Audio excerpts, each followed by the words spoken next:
Give me a quick second, real quick.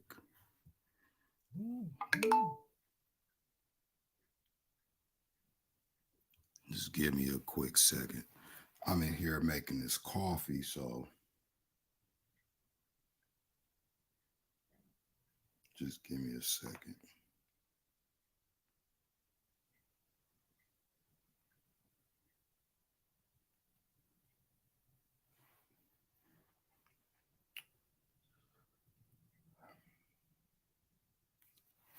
Yeah, give me like 2 minutes. Give me 2 minutes. I'm about to make this coffee.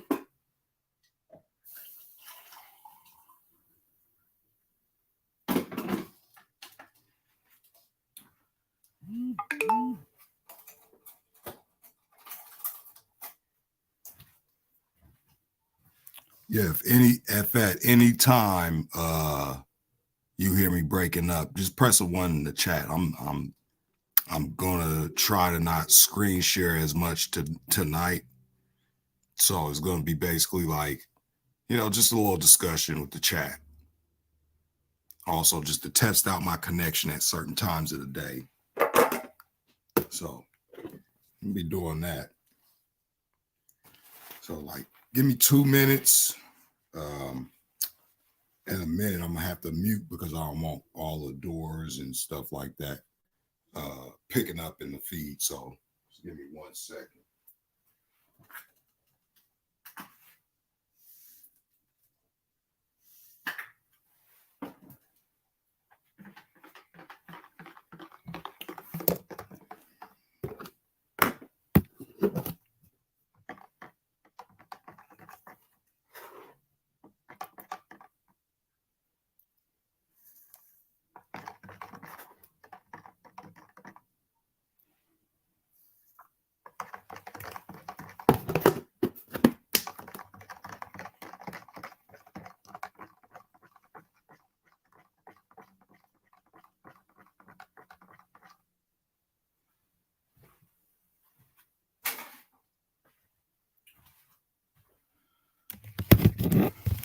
All right, let me mute this real quick so these doors ain't gonna be picking up in here.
All right.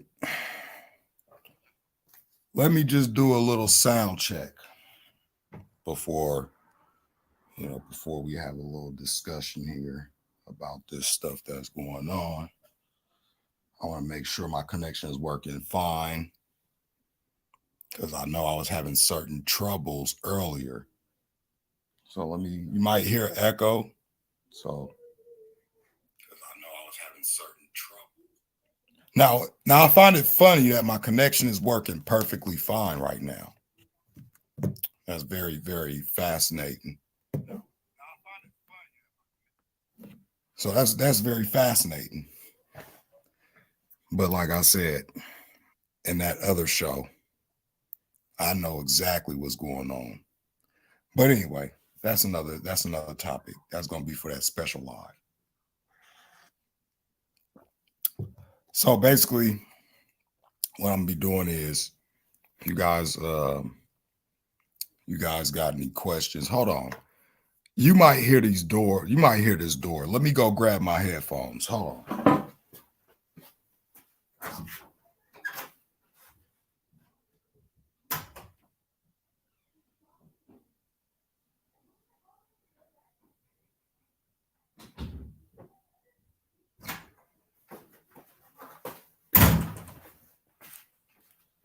All right.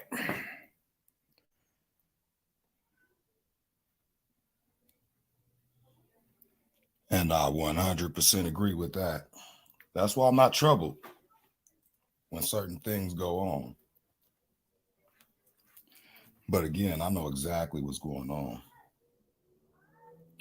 So let me put these headphones in because I want to kind of listen in and see when my connection is going to start messing up, if it even starts messing up.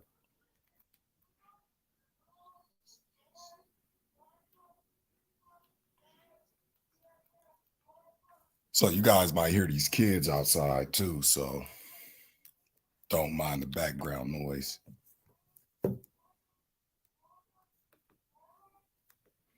So basically, if you guys got any questions you want to talk about, any topics you want me to bring up while I'm doing this live.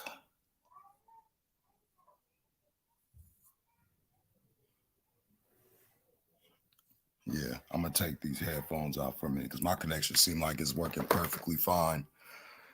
But I'm just gonna be tuning in on my phone from time to time just to see, so you guys ain't hearing the echo. That's why I had to go grab my headphones. But let's talk about a few things. I mean, we cover this. This is like, probably just a live that's gonna be talking about anything basically pertaining to the end times and what's going on in the world. And as you guys know, I can't talk about some things. So, anything dealing with the what, that is going to be hands off. If I do bring it up, I'll say the CVS because,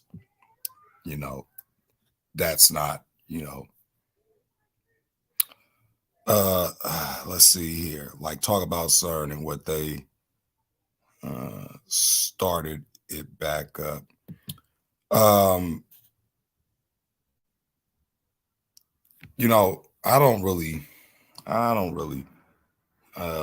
CERN, let's say this. CERN is just a gateway. CERN is what they're going to use to bring basically the fallen back. So that's all CERN is. However, there's a lot of speculation that goes on with it. They were so close to supposedly finding the God particle.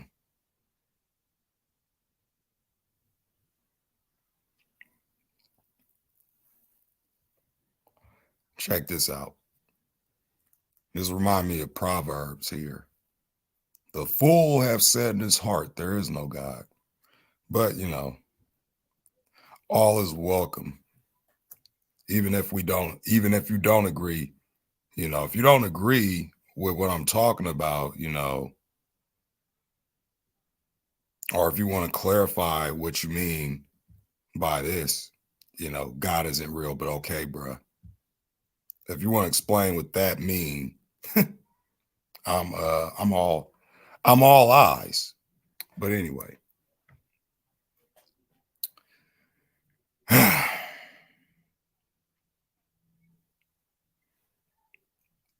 I mean, how do you think everything came to be?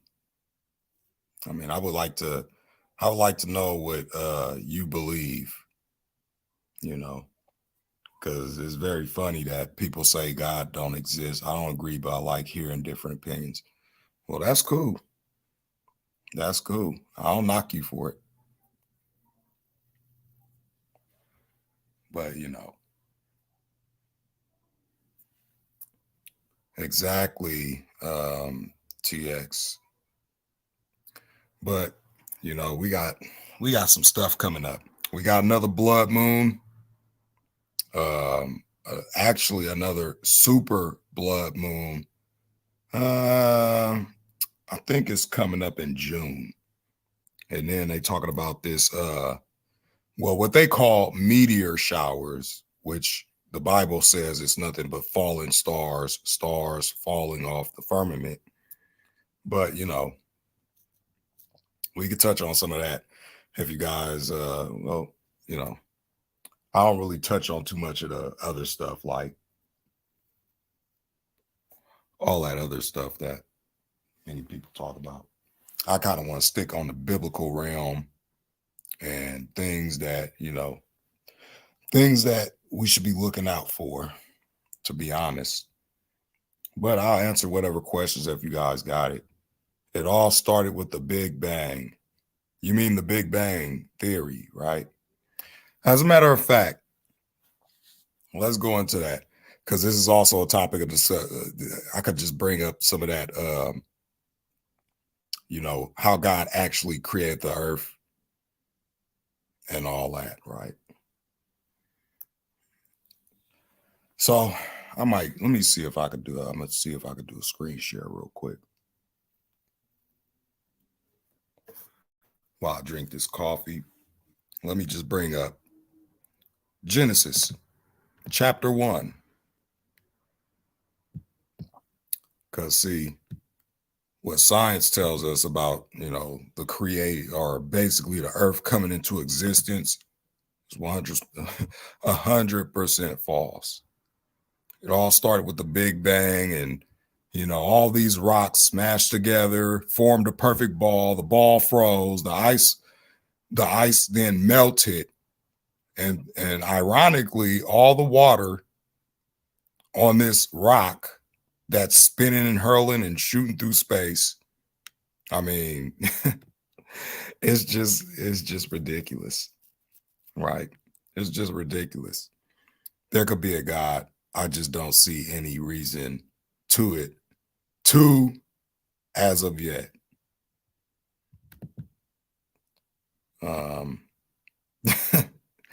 Okay, bro. Let me just do something. Let me share my screen real quick. Now, many people talk about this. Actually, I talk about it as well, but we can touch on a little bit of Genesis real quick, just for everybody's sake.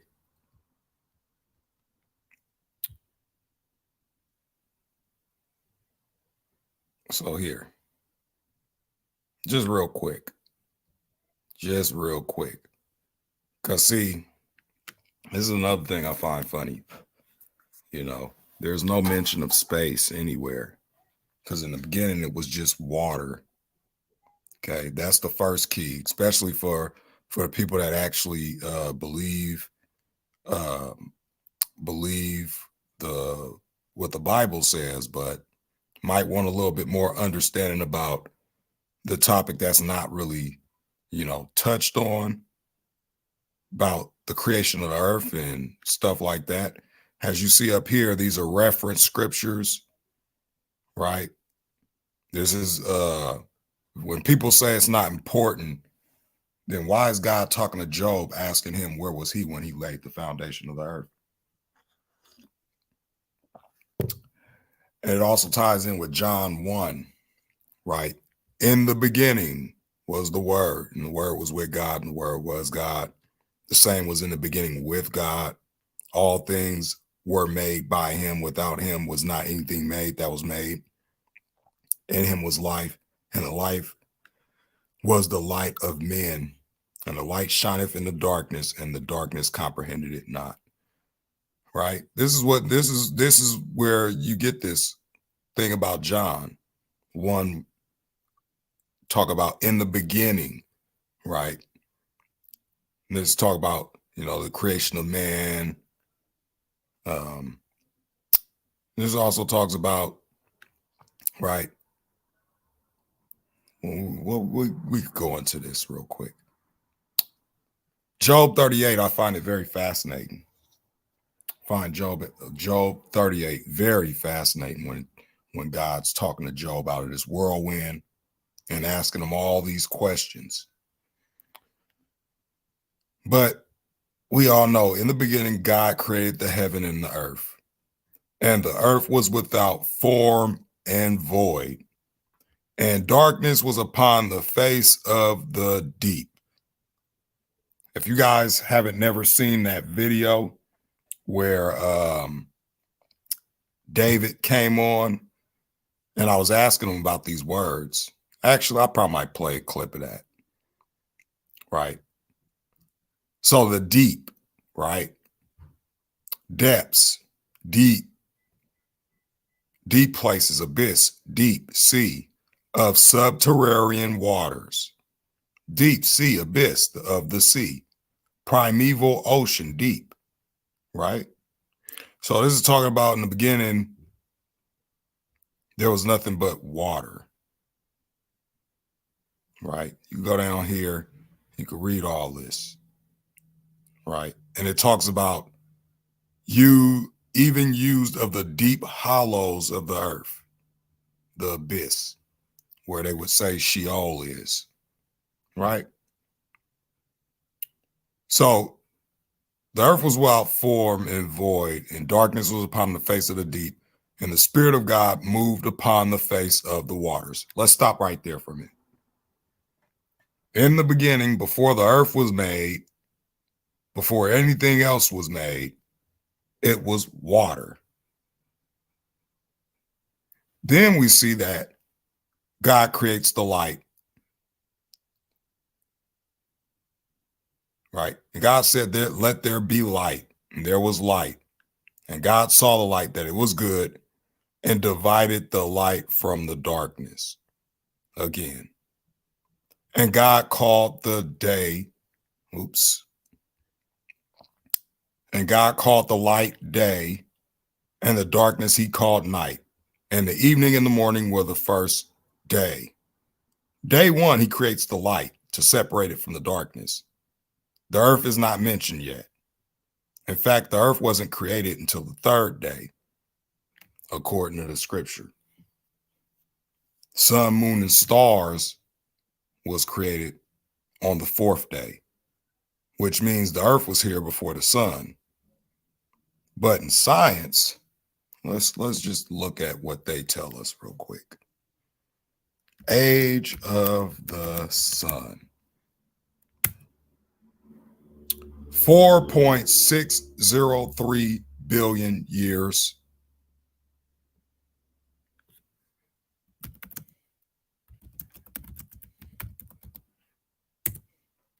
Versus 4.543 billion years. So this, according to science, tells us that the sun supposedly came before the earth. But according to what God said, let's see what he said. So before the earth was created, there was the firmament, which I talk about a lot. Daniel talked about it. Ezekiel talked about it. All the prophets, Isaiah. And God said, let there be a firmament in the midst of the waters, and let it divide the waters from the waters. Right. But first, let's see what this word is. Let me just do something real quick. Let me do something. Let me bring something up. Let me see what you're asking me. What is he asking? Again, when I said God isn't real, I misspoke. I just meant what reason is there to think he's real other than the Bible? Well, I mean, step outside, bro, and look at everything that he created according to what he said he created. And you give me a better explanation of how could all this stuff come about, right? That's something that you're gonna have to do. Let me bring this up real quick. Let me stop sharing because I want to show you guys something once again. Now, I go into these Hebrew words for a reason so that I can better understand the scriptures I'm reading so other people could understand the scriptures that they read, right? But again, you'll get a lot of flack and backlash if it's not, the worldwide narrative that we all know. So let's just see here. Let's see here. Where's that video? Where is that video? I did. Oh, here it is. Here it is right here. Let me pause it real quick. Let me just pause this real quick. So again, if you guys, I know most of you haven't seen it, right? And we'll go into it, right? But again, this was an old show that I did where David was a guest. Okay, I want you guys to hear what's being asked here, and of course, I had to keep playing it back and showing the word. But first, let me just do this. Okay. Let me just do this. The word for day is yom. Let's hear it. Hebrew word, yom. Strong's H 3117. Yom. Yom. That's the Hebrew word for day. And you look down here, and I was asked, right? I was asked, is a day 24 hours according to God? And if so, show me where it says that. You guys see what this say right here, right? Day, time, year, day as opposed to night. 24-hour period as defined by evening and morning in Genesis, a division of time. Now let's get into the video where I was asked this question. That's not the topic. And you never can do it. You never can do it. It's amazing. You never can do it, but you're not interested in the truth. You've never been. I'm constantly judging on that. Okay, so once again. Okay, and in this particular case, I'll say it again, Ben. All right, David. Now let's get back on our original topic because I can go some scriptures and say the same thing in Hebrew, but I'm not. I don't focus on that, David. I just focus on. You're the one that has used that one. And darkness was upon the face of the deep.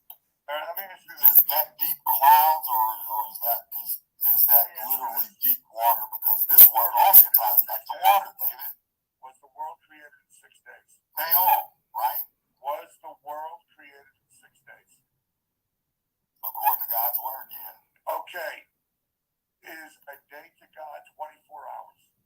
And if it is, show me where it says that. So if you guys didn't hear that, I'll try and get the original video here. Let's get the original video. And we're going to play it from 30. Where is that? 30. I'll be more than happy to teach you, but you're not going to teach me about Hebrew using the 35:45. The Jew, right? Word games. I'm not going to play. 37:45. Here it is. And darkness was upon the face of the deep. Let me ask you this: is that deep clouds, or is is that literally deep water? Because this word also ties back to water, David. Was the world created in 6 days? Theon, right? Was the world created in 6 days? According to God's word, yeah. Okay. Is a day to God 24 hours? And if it is, show me where it says that. See, no. See, now you're pointing. Here's your problem. Once again, you're not willing to do any kind of thinking. I'm asking you, show me where it says that. So it says it right here. As defined by evening and morning in Genesis. So just want to show you guys that just in case you missed that video. Some of you probably didn't see that video. And I went to the Hebrew word. So again, God said, let there be a firmament. The Hebrew word for firmament, again, is rakia. And it is the solid surface, the solid extended surface, expanse. The firmament, expanse, flat as base for support. Firmament of the vault of heaven supporting waters above, considered by Hebrews as solid and supporting waters above. You go down here and it says this. In the Hebrew Chaldean lexicon, the firmament of heaven spread out like a hemisphere above the earth, like a splendid and pellucid sapphire, to which the stars were supposed to be fixed, and over which the Hebrews believed there was a heavenly ocean. And it talks about in Genesis and Daniel 12 and Exodus 24. The expanse, it's over the earth, and the earth supports it, which would say that the earth is the base of it. And this says it's flat. Okay. In the Hebrew, let there be a firmament in the midst of the waters, and let it divide the waters from the waters. And God made the firmament and divided the waters which were under the firmament from the waters which were above the firmament. And it was so. And God called the firmament heaven, and the evening and morning were the second day. So before the earth comes into being, there was water, then there was light, then the firmament.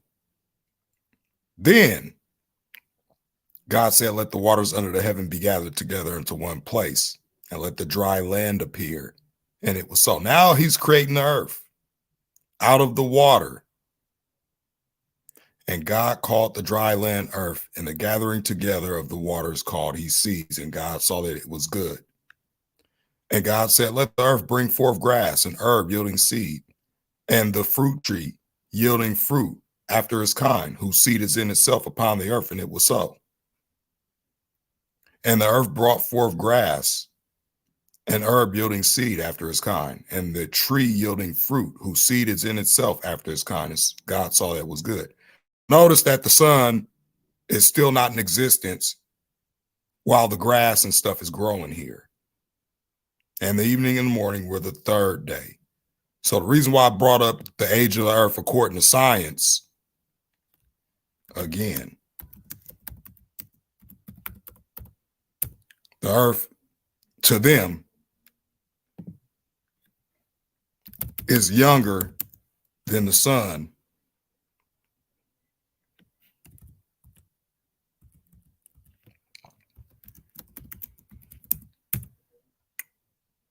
Roughly by about 100 and something billion years. 100 and something million years. So according to them, the sun comes before the earth. According to God, when he created the earth, he created it first. And God said, let there be lights in the firmament to divide of the heaven, to divide the day from the night. Let them be for signs, for seasons, for days and years. And let them be for lights in the firmament of the heaven, to give light upon the earth. And it was so. And God made two great lights, the greater light to rule the day, the sun, and the lesser light to rule the night. He made the stars also. Now, in here, it didn't say he made planets and any of that. He made the sun, moon, and the stars. And God set them in the firmament of heaven to give light upon the earth and to rule over the day and over the night, to divide the light from the darkness. And God saw that it was good. And the evening and the morning were the fourth day. So according to God, he made the earth first, then he made the sun, the moon, and the stars. But according to them, the sun comes first. See the problem?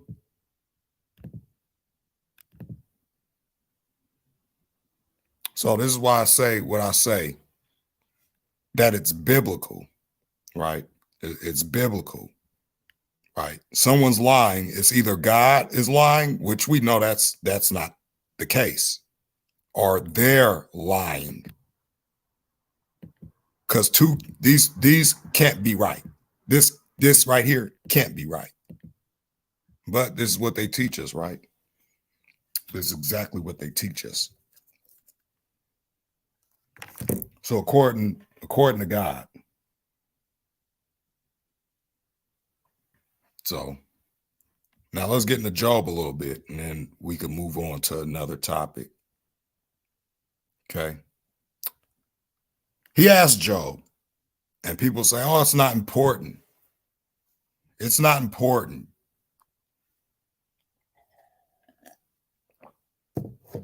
Then why is he asking Job? Where wast thou when I laid the foundations of the earth? Declare if thou hast understanding. Who laid the measures thereof, if thou knowest?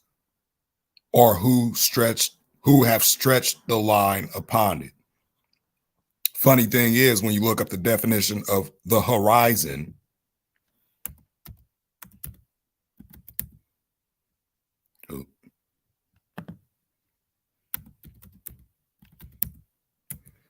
when you look up the definition of the horizon,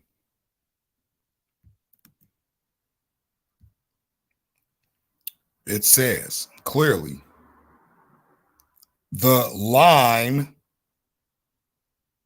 at which the earth's surface and sky appear to meet. Range of view, vista, view, skyline. Talked about in geography and science. The horizon is a line at which the earth's surface and sky appear to meet. Here you go. Let's look at some images of the horizon. Of course, they throw this in here, but does this right here line up with what reality is? What about this, right? The line where the earth's surface and the sky appear to meet. Right there. When you go looking at all this stuff, right? All over the place. Right. I was riding a train a few days ago, and I was looking out the window, passing everything by, right? You can tell what's round. You look at the sun and you look at the surface of the earth. This don't match with this on the earth here, right? Just imagine these buildings in the form of this. Just imagine that, right? Just imagine that, right? You go all over the world, and you just see the line here. It's a line, straight line, right? Just like here, a line here, a line. Here you go. Someone's using this red drawing to just show that there is no, curvature here. All over the place, right? Then they show you this, right?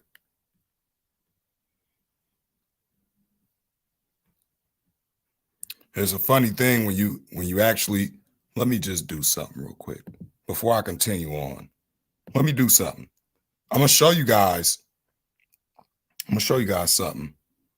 When you look on Google Earth, just check this out. Just check this out.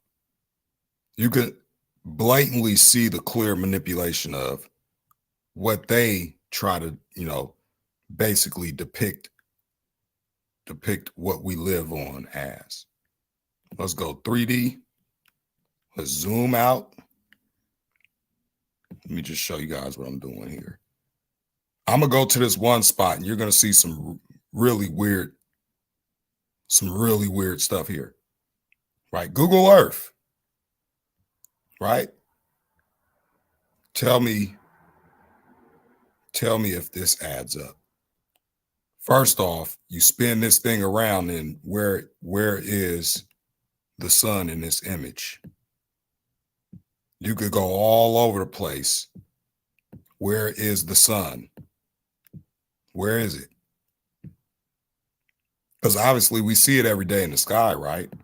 We see it every day in the sky and they tell us it's in, it's in space, but it's not in this image here.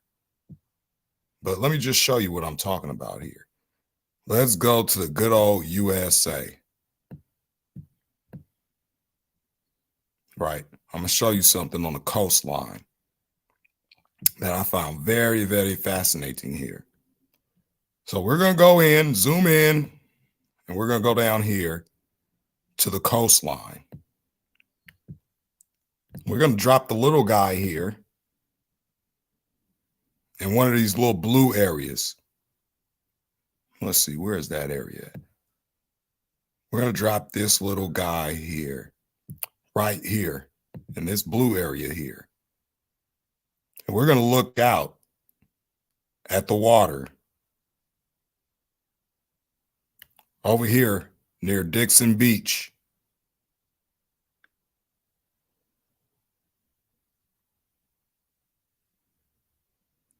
Now, take a look at this.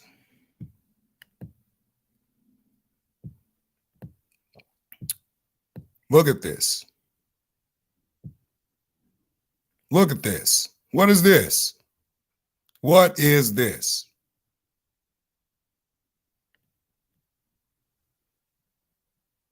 Right?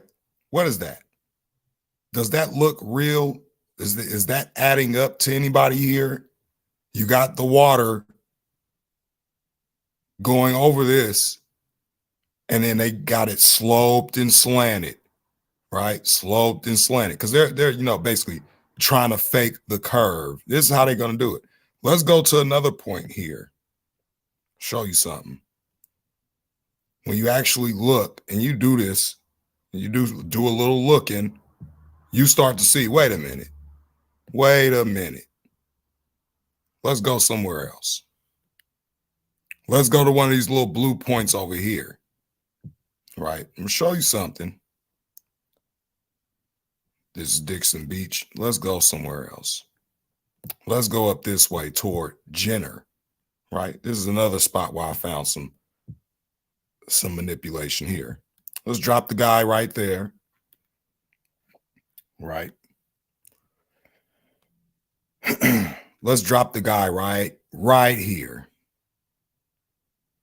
Right? And go out to the water. Let's look out to the water. Oh, wait, I'm in the wrong spot. Let's go back. The little guy. Let's see here. Let's just drop him. Let's drop him right here. Near Jenner.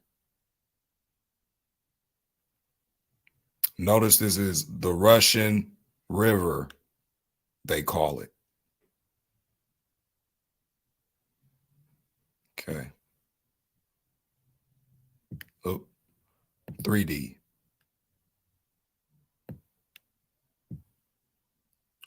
Let's drop the guy right there.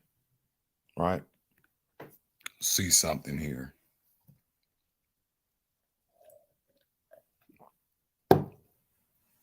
because I find this very fascinating. Find it really, really fascinating that, you know, you got all these cuts and these splices.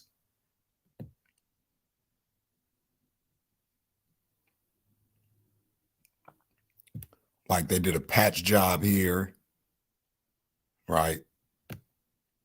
Let me just go out. It's not right here. I gotta find it. I gotta find it again. Where is it here? But as you see here, this is up north, California, Sonoma Coast State Park, Russian River State Marine Conservation Area.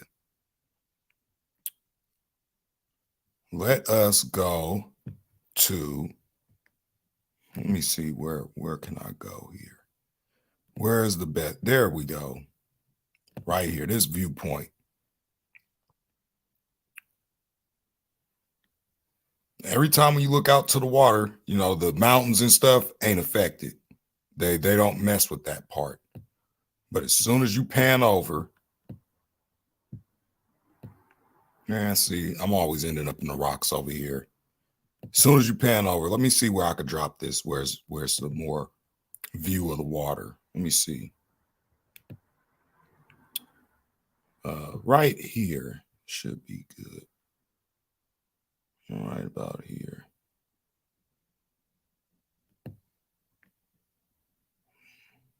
All right, no one's been over there. Trying to find it where it's no let's see here. All right, this should be this right here. This right, all right, this right here, this spot right here should be a very good spot to see some stuff. Right here, on top of this hill here. And there we go. Here you go. Again, what is this? Whenever you go out to point it at the ocean, you see stuff like this. Right? You see this.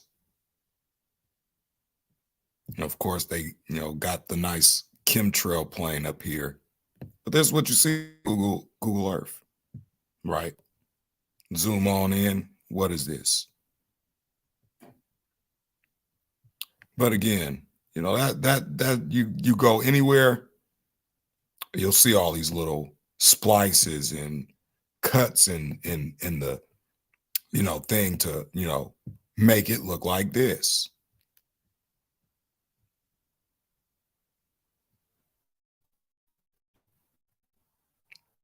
So let's go down to SoCal, right? SoCal. Let's see what SoCal looked like. There's another place. Where is it? This is San Carlos, Baja. Let's go on this mountain here. You'll see it down here as well. This is in South America.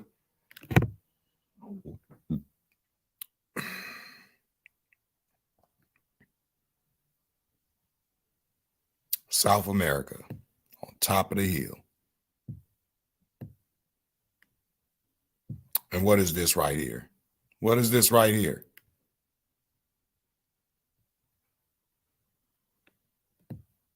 So it's all over. You got one right here. And then you go over. And you got another one over here.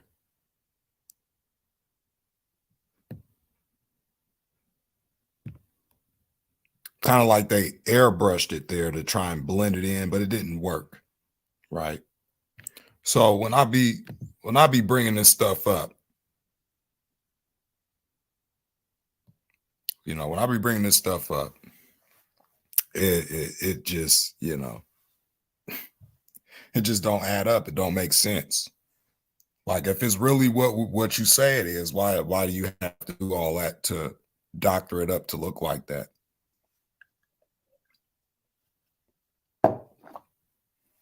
But yeah, we can move on. Something else. Let me just look in the chat Let's see here.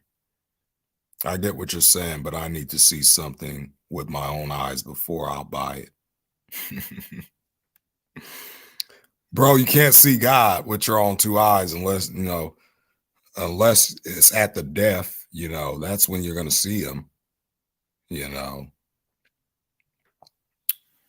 but faith comes by believing in things that are not seen, right? You shouldn't have to see something to know it's real, or someone to know they're real. Can you see me? Do I exist? I mean, I'm behind the camera. You can't really see who I am. You don't know what I look like, right? It doesn't mean that I don't exist. So, it's just crazy, right? I'm just giving you the best analogy, If you can't see me, but I'm talking to you, let's say this. Let's say, Josh, that you go and you look at a home. The home is already built and you don't know who built it. Does that mean that the house just came about?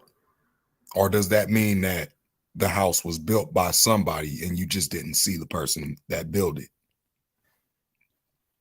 Same thing, right? It's the same exact thing. God created the world and the heavens. We didn't see him build it, but we know somebody built it. That's like when you got a bike, right? And you see the owner's manual and it's telling you how the bike was put together. Just because you didn't see the person building the bike don't mean it wasn't the person that built the bike. I mean, how much more easier can I make it for you? Try to make it plain and clear. Exactly, D-Tech. And I try to be as respectful when I do these discussions, even if people don't agree with me.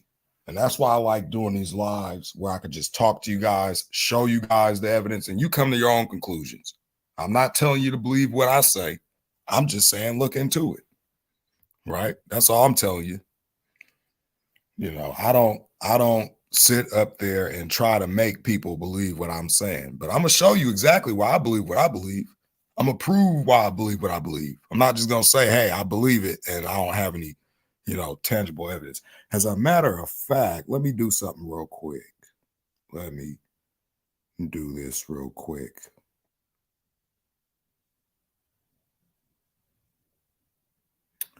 When did you guys come into the truth? I'll give you my background, and I'm pretty sure people in the chat are going to give you your background. I came into the truth around 2013, 2014. It was after Obama got elected. I was working at Lane Splitter, this pizza joint in Emeryville, California. And when Obama got reelected and all those people were in there clapping and cheering and carrying on, it was just something that didn't sit well with me. It just felt like something wasn't right. So around 2013, I started doing some seeking on my own, wanting to find some answers. I wanted to find some answers. I always read my Bible, but I didn't read it the way I'm supposed to, like many others still do today. When I used to pick up my Bible, and this is very ironic, dealing with why I focus on end time prophecies, right? Every time when I was younger, every time when I picked up my Bible, the only chapter I ever went to was Revelation 13. Every time I opened my Bible was Revelation 13, Revelation 13. And I would read that and I close my Bible and I go back to, living the way doing what I do. And then it was in 2014 when I actually started looking into some stuff. I used to look at, actually first, let me just say this. The first thing that I looked into was aliens. Because I was sitting in my backyard at my old apartment, and I thought I was just thinking aloud. You know how when you're speaking, you sitting by yourself and you just like, just sitting there. So I was sitting there and I was like, I wonder if God actually created planets and asteroids and all this stuff up there, if there's any other life out there, and all this stuff that we've been told. I sat there and I said that out loud, and I wondered. At this time, I wasn't hard into read my Bible. I was like, the regular type, listening to music and all this stuff, and my whole feed on YouTube was just nothing but music videos, nothing but rap music videos. And then I seen this one UFO video, and I just scrolled past it, and something was like, no, just go back and watch the video. So now I'm seeing all these, videos of UFO sightings and all that stuff. And I started, looking into that, and, I found out about Dulce Base and Area 51. I looked into that. And then it went into the reptilian, the different alien races, and the Blue Book and all that stuff, dealing with all the so-called aliens that visited Earth. And after that,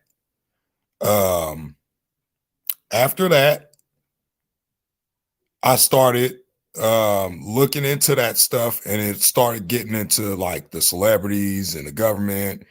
And now I'm running into videos where the celebrities are talking about they sold their soul and all this stuff, right? And then it started going into the government. And I'm like, wait a minute. Now, I started asking myself, what is going on with this?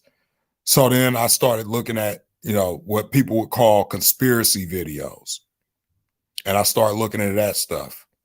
Then I'm starting to come to find out that, hey, the government, they got this plan for a new world order, and the Illuminati is coming up and all this stuff, right? So I'm looking into that stuff.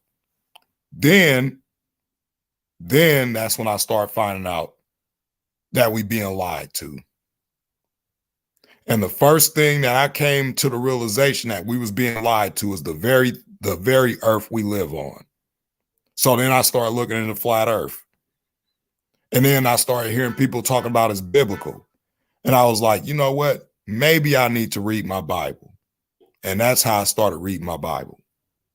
And I started off with Genesis, because I never started there. I always read Revelation 13 and closed the book.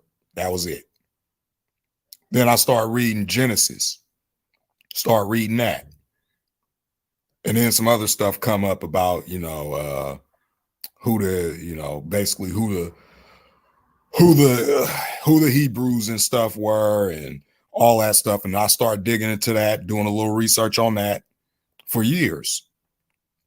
By 2017, I was already halfway through. From 2014 to 2017, about 3 years, I was already halfway into reading my Bible.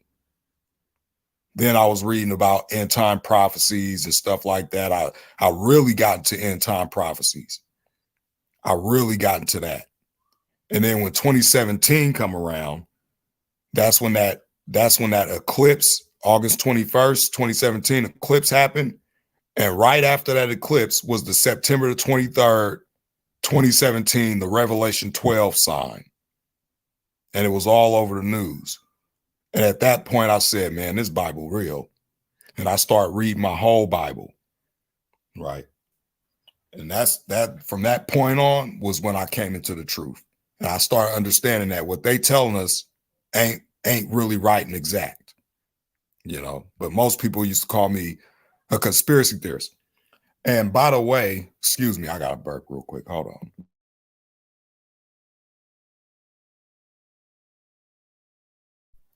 And by the way, when I first started doing my YouTube, let me just show that.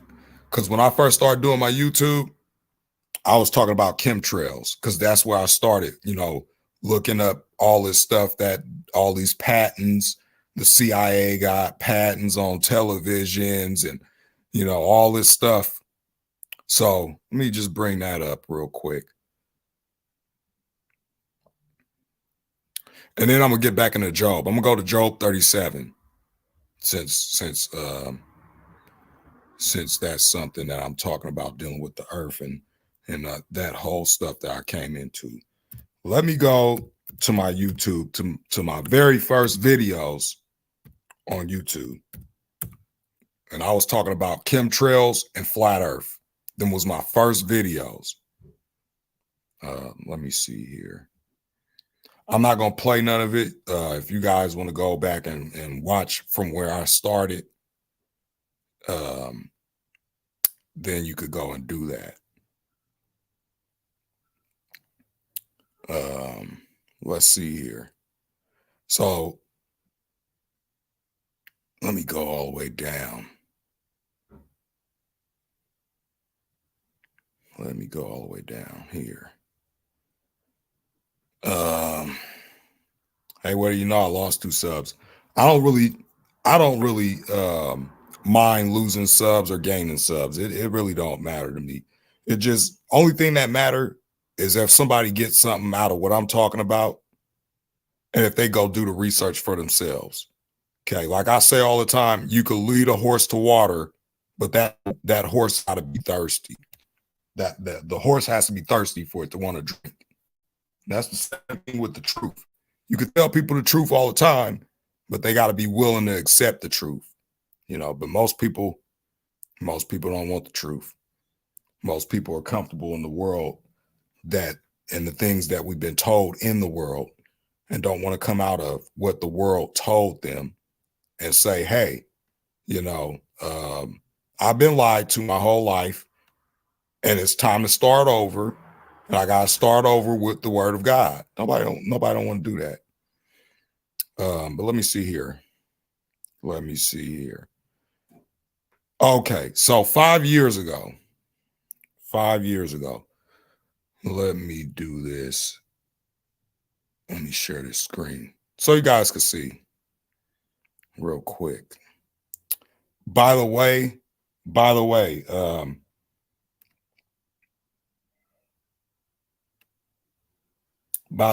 I made you 2 mods, TX, DAP, and Jessica. So, So this is where I started here 5 years ago. Science epic fail. Look up. Too far gone in society. This is me doing chemtrail videos, talking about this stuff. What will it take? Filming chemtrails being sprayed in the sky all these years, and they can't explain this. This is one of the flat earth videos I was talking about. Chemtrails, more chemtrails, talking about how, the globe, then revelation, no curvature of the earth, divide and conquer is real, the falling away. Then this video here, not the chemtrail. This is a video when I was at work right here. This video was when I was working at Whole Foods. And let me just play that video because that video is trippy. At the time when I was filming these chemtrails, I did not know that I caught what I caught in this camera here. So let me play this video. I'm gonna play this video and I want you guys to see if you can spot actually. Let me go to the other one because that's a short. I can't really do nothing with the short.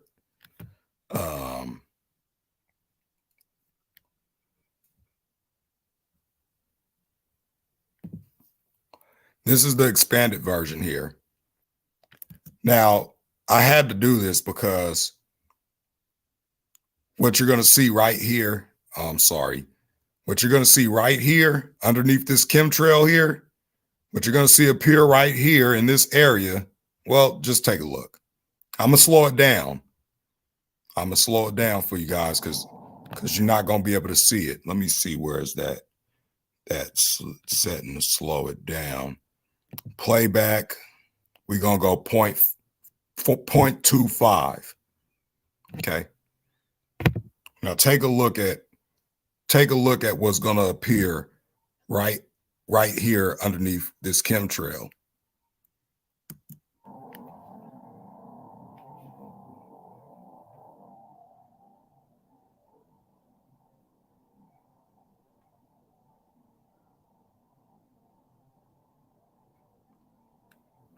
I know it's too slow, but I got to do it that slow. Actually, let me go back. Let me go to the 320 mark because it's not right there. Here it is right here. Just take a look right over here. When I pan back over and go down, come back up, and you're going to see something.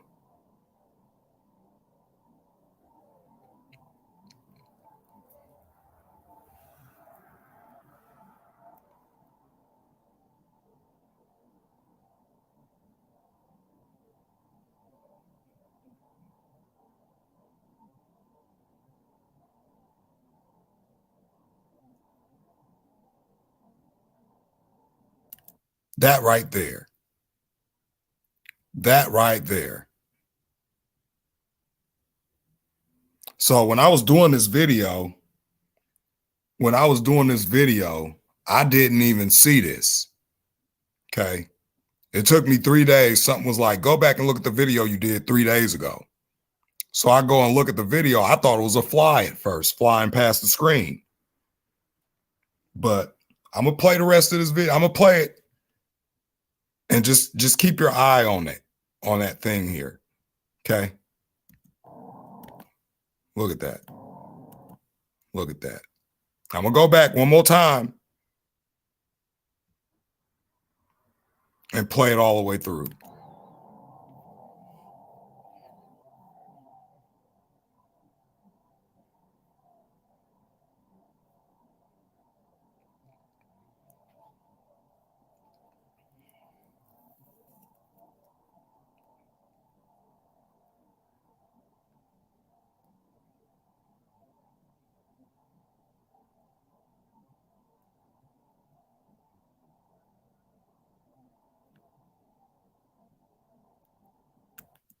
Okay, somebody asked me, what is it? Let me zoom in for you.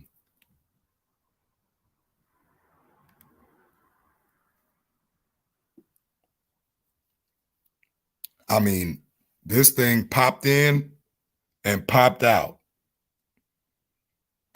What are they hiding? I don't know. I mean, that's a very good question. Why are they spraying the sky like they're doing? This is another thing that I came into. Basically, they do it so that they can control the weather, and other things of that nature. If you guys don't know, NASA has their own weather making machine. They did a test on it and they had it on, I think it was the Discovery Channel or the History Channel. One of those. I think it was the Discovery Channel. Exactly. That's what I'm thinking, because again, I didn't see that with my naked eye when I was filming, and I was looking right in that area. When I went and played the video back, I thought it was a fly. I thought it was a fly flying across the screen. And I go and look, and sure enough, that thing popped in and popped out. If you look at the original video, it's within I wouldn't even say half a second. I mean, I had to slow the video down ×8, and you still see it's moving fast. That's why I had to slow it down plus an extra 0.25, because it was that quick. But like I said, you know, that was around the time when I was already looking into, you know, UFOs. And and to be honest, I don't think these things come from another world or another so-called planet. I don't think that. I think this is on a spiritual level. Only because I didn't see it with my eyes. It picked up on the camera, but I was looking exactly at that building at the time when I pointed my camera over there. And I wasn't paying attention to my camera and what was going on my phone until 3 days later. It was just something that was like, man, just go watch the video that you did 3 days ago. And I go look at it and I seen that and it moved quick. And I was trying to slow it down on my phone, but I couldn't get it. So I go home, I edit the video, slow it down ×8. That's why you see the short and you see the long version. And then I basically showed it to all my coworkers, and all my coworkers basically went and looked at the video. And I told them I posted it on YouTube. So it's, you know, I mean, I never seen anything like it. I never seen anything like it ever before.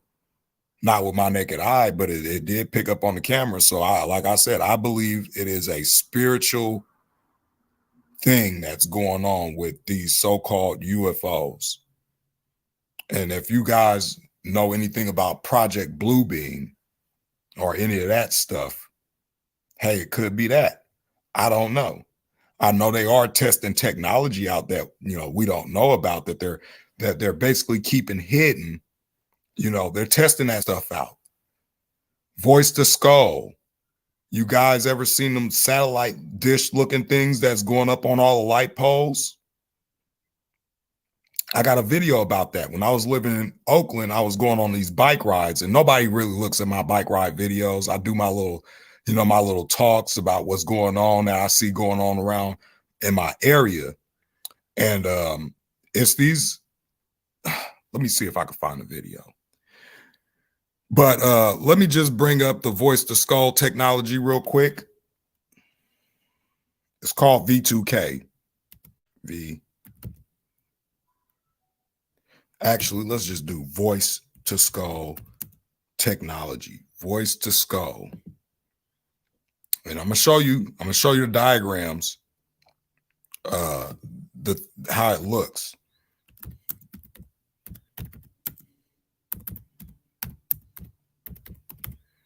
So this is what they were saying that they used on the Iraqi soldiers to basically get them to surrender. They were putting voices in their head, making it seem like, you know, their God was talking to them, telling them to surrender. So this is technology. This is technology that they're using. These little satellites here are going up on every street pole. And I've witnessed it myself being put up. They putting it up all around in Oakland, and they're sitting on every street light, every light pole, like the lights that, you know, light up the street at night. This is sitting on top of all those lights out there. I'm going to try and find the video. Let me see here. Let me go back. Let me try and find the video here. It's up here somewhere. It's in my most recent ones that I was doing. And as you guys see, for those people that say I'm just talking about me being a Hebrew, if you actually go to my channel, I did a whole study on Proverbs, reading the book of Jeremiah. Oops. I just want you guys to see, because there's also these narratives being spun about me, right? I just had 236, which I'm not really too much worried about it. So as you see, this is my discussion with Tim. Are these wars leading up to Armageddon? I talk about end times a lot, as you guys see. Go in the Bible. on what the Bible say, go into all this stuff here. So this is what I talk about. Gog and Magog, the coming war, the Battle of Armageddon. For those that think that we are going to see Gog and Magog, let's just go into that. People say now, right now, because Russia is, doing this stuff with the war and all this stuff, that this is the Battle of Gog and Magog. No, this is about to be the Battle of Armageddon, where all the nations' armies are going to go to war with, basically go to war with Christ. They're going to be fighting each other first. And then when he comes, they're going to go fight with him. But Gog and Magog, the Ezekiel 38 prophecy ain't going to be fulfilled until after the first resurrection. We'll go into that. So it says in Revelation 20, and I saw an angel come down from heaven, having the key to the bottomless pit and a great chain in his hand. And he laid hold on the dragon, that old serpent, which is the devil and Satan, and bound him 1,000 years, and cast him into the bottomless pit, and shut him up, and set a seal upon him, that he should deceive the nations no more till the 1,000 years should be fulfilled. And after that, he must be loosed a little season. And I saw thrones, and they that sat upon them, and judgment was given unto them. And I saw the souls of them that were beheaded for the witness of Jesus and for the word of God, and which had not worshipped the beast, neither his image, neither had received his mark upon their foreheads or in their hands. And they lived and reigned with Christ 1,000 years. But the rest of the dead lived not again until the 1,000 years were finished. This is the first resurrection. Blessed and holy is he that hath part in the first resurrection. On such the second death hath no power, but they shall be priests of God and of Christ, and shall reign with him 1,000 years. Now, after the 1,000 years, you're going to see that this is when Ezekiel 38 is going to be fulfilled. When the 1,000 years are expired, Satan shall be loosed out of his prison, and shall go out to deceive the nations which are in the four quarters of the earth, Gog and Magog, to gather them together to battle, the number of whom is the sand of the sea. So we get in Ezekiel, which is the Old Testament. Let's go into Ezekiel 38 real quick. It talks about what the Battle of Gog and Magog is going to be. But it's not going to be fulfilled until the 1,000 years are finished and Satan goes out to deceive the nations again. So that's when Gog and Magog is going to happen. After the first resurrection, that's when this battle, this prophecy here, is going to be fulfilled. But people say that, this is happening now. I mean, I didn't see the dead raised first. I don't think we've passed the 1,000 years and the first resurrection hasn't happened yet. So according to this ain't going to happen until after the first resurrection, as we see here, the Battle of Gog and Magog. Right. And the word of the Lord came unto me, saying, Son of man, set thy face against Gog, the land of Magog, the chief prince of Meshach and Tubal, and prophesy against them, and say, Thus saith the Lord God, behold, I am against thee, O Gog, the chief prince of Meshach and Tubal. And it's another thing that I was bringing up in that video about, well, I won't go into that. You guys go watch that video. I will turn thee back and put hooks into thy jaws and bring thee forth all thine army, horses and horsemen, all of them clothed with all sorts of armor, even a great company with bucklers and shields, all of them handling swords. And this talks about them being as the number of whom is as the sand of the sea. So it's going to be a lot of people, and that's what Ezekiel is talking about. John sees this same vision. So when you go into the Old Testament, you see the prophecy. You go into the New Testament and you see that this prophecy will be fulfilled in this time frame here. So again, this is why I be saying when I focus on the end times, you know, I start looking at certain things that I was being taught when I was attending certain, you know, certain teachings, churches, whatever. And when I start reading for myself, some stuff just didn't line up.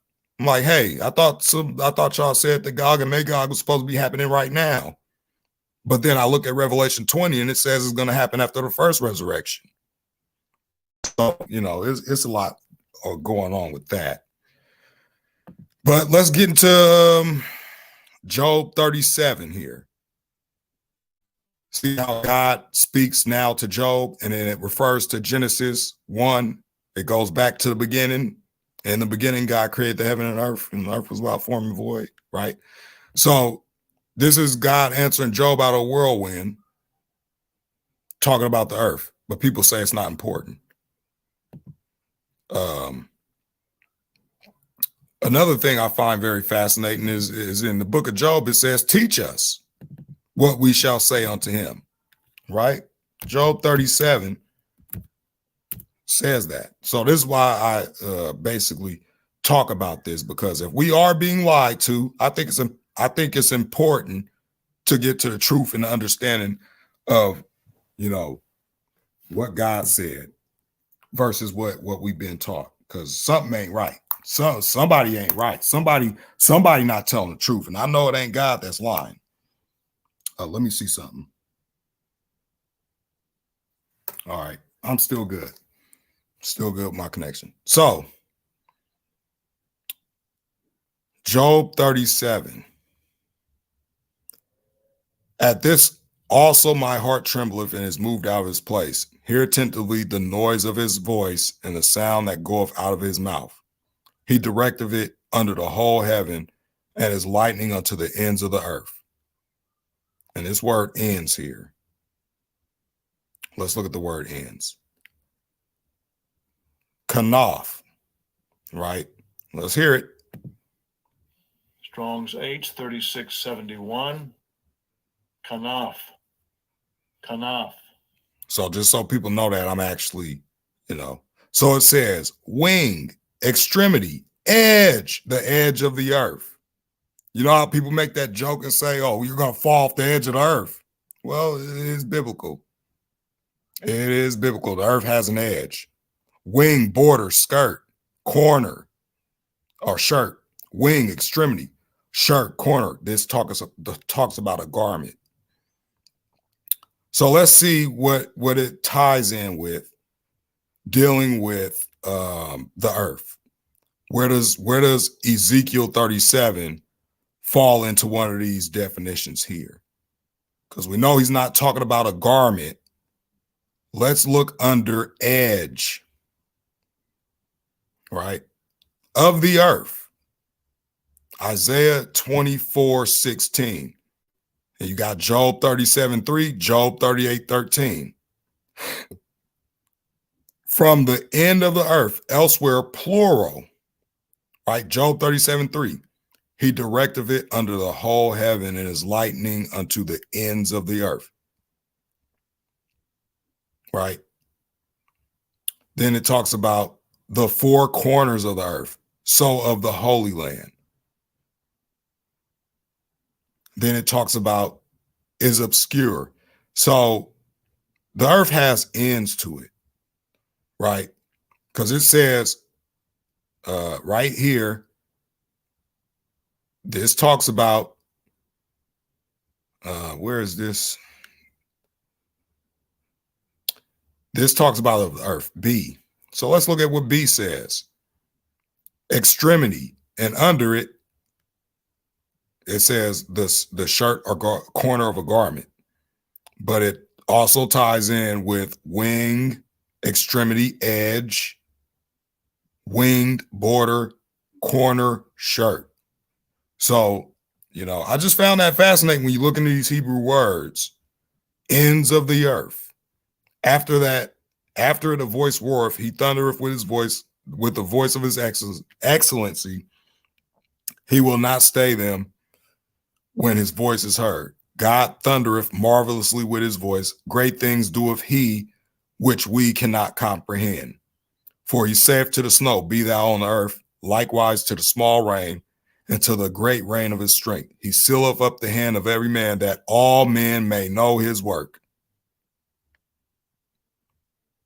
And then the beasts go into dens and remain in their places. And out of the south cometh the whirlwind, and cold out of the north. By the breath of God, frost is given, and the breadth of the waters is straightened.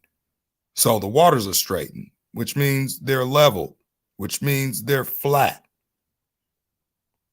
Also by watering, he wearieth the thick cloud, he scattereth his bright cloud, and is turned round about by his counsels, that they may do whatsoever he commandeth them upon the face of the whole of the world in the earth. He causeth it to come, whether for correction or for his land or for mercy. Hearken unto this, O Job, stand still and consider the wondrous works of God. Dost thou know when God disposed of them and caused the light of his cloud to shine? Dost thou know the balancings of the clouds, the wondrous works of him which is perfect in knowledge? How thy garments are warm when he quieteth the earth by the south wind. Hast thou with him spread out the sky, which is strong and as a molten looking glass? Let me just show you that. Let's just type this in. Because again, people say it's not important. Let's go to images real quick. What is this? What is this here? Here you go. Let's bring this up right here. Just as the Bible describes it, this would be a circle. You know, this is a circle. We know that's a circle. Isaiah 40:22. We know that he said the sky is like a molten looking glass. Hast thou with him spread out the sky, which is strong as a molten looking glass? So this would be the correct representation of what we live on, with the sun, the moon, and the stars within the firmament. But, you know, I'm not going to get too much into that. But you actually see what it says here. Then it says, teach us what we shall say unto him, for we cannot order our speech by reason of darkness. Okay, so why is it saying this? I'm just asking questions and showing stuff. But again, you know, I don't expect nobody to believe what I'm talking about. I want you to go look into it. You know, just go look into it. Go do some research, go do some experiments, whatever you want to do, but come to your own conclusion. Because for me, I've seen too much proof. You know, I've seen too much proof that the world ain't what they tell us it is. But we can move on to something else. I don't want to stay stuck on that.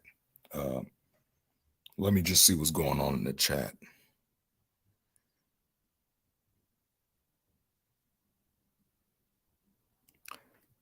Yeah, Jessica, I try to keep my I try to keep all that to a minimum. I don't like all the, you know, I don't like all the disrespect.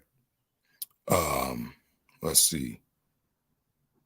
They are playing with a force that can't be beat. I agree. I 100% agree with that. I also agree with this. God is in full control. Yes, he is. 100%. That's why I tell people, you know, even though they got these plans going on, you know, they want to plan for New World Order, all their plans are going to fall apart. It's not going to, it's a reason why he said the time is going to be cut short. Because if it wasn't cut short, then no flesh would be saved. So he's going to cut the time short. Who knows when that time is going to be? We don't know the time of the hour, the day or the hour. Hey, for all we know, it could be a month from now, it could be a year from now, it could be 2 days from now. We ain't going to know. But this is why I tell people, you know, just stay ready, be ready. You know, don't Don't focus too much on trying to make a living in this world. I mean, yeah, we got to work to, feed our families and pay our bills and survive. But, the ultimate thing is we should be focused on, keeping ourselves ready, because you see how fast, this world is, taking a nosedive, to be honest. But yeah, you see how fast this world is taking a nosedive. Just look around. Just look around. So that's all I got to say. I mean, it's obvious what's going on. It's apparent that they don't have our best interests at hand. But we know through all this stuff, just as long as you keep your relationship, tight with God and his son, that's the only thing that should matter. That come first. Everything else,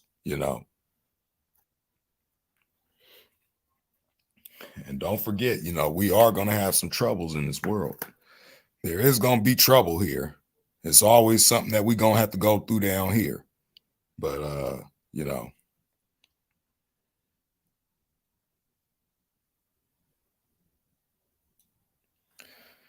well, that's what,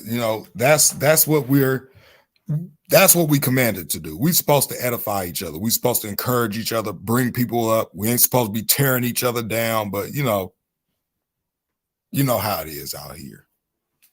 It's too much of that going on. That's why I have few guests on. I don't really do debates. I don't even like backlash. But it's always good to listen sometimes to other people and what they talk about, because it could be something that you might need to know, right? But most people don't think like that. I'm gonna probably call it at 11. I'm gonna try and get my butt up early and see if I could, see if Uber Eats is gonna be nice to me tomorrow and give me some work. So let me just see what's going on in the chat. There shall be tribulation, but Jesus said, I have overcome the world. I totally agree. Yeah, it is. It really is. Because if you don't, just think about it. The Bible teaches us to be like-minded. It don't teach us to be divided and strife and arguing. In fact, Romans chapter 1, speaks totally against most of the stuff that's going on in the world today. I mean, go read that whole chapter. It's talking about all the stuff that's going on today. I probably might touch on that real quick. Let me go and get me some juice real quick. I'll be right back. 2 minutes.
Yeah. But like I say, I don't expect people to agree with me. All I'm doing is giving you I'm just the seed planter. Now it's up to you. You want to go and seek it out, search it out,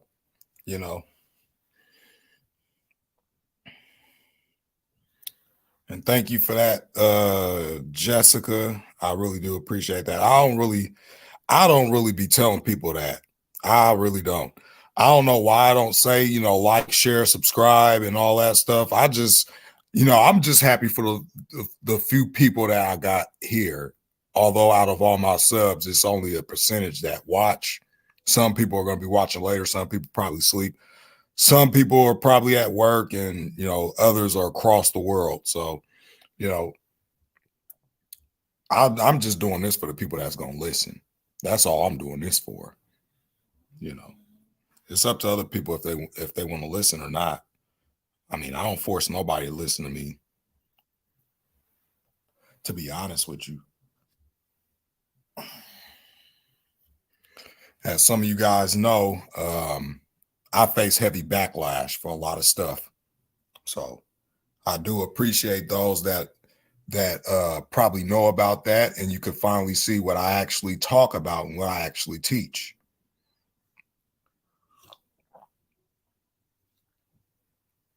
Just on that side note, especially when you got people lying about me and telling lies on me all the time. Well, that's good. That just shows me that I'm at least doing something right. If he's guiding people that have never watched me or just ran into my channel, I really appreciate that. And, that's what I do this for. I do it because I care about other people. I want to see as many people walking through those gates, period. I don't care what skin color you are. I don't care, about none of that. But, people will say I care about that stuff when I really don't. I claim to be a Hebrew, but I don't tell people all the time.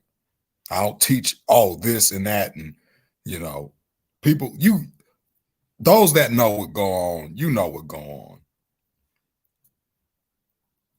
I don't even got to say too much more about it.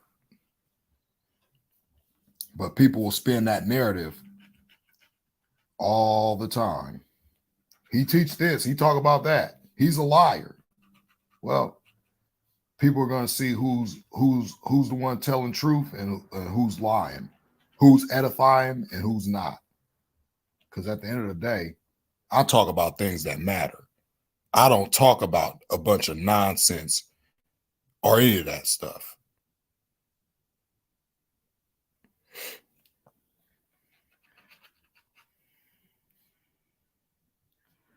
So, I'm just letting it, I'm just putting it out there.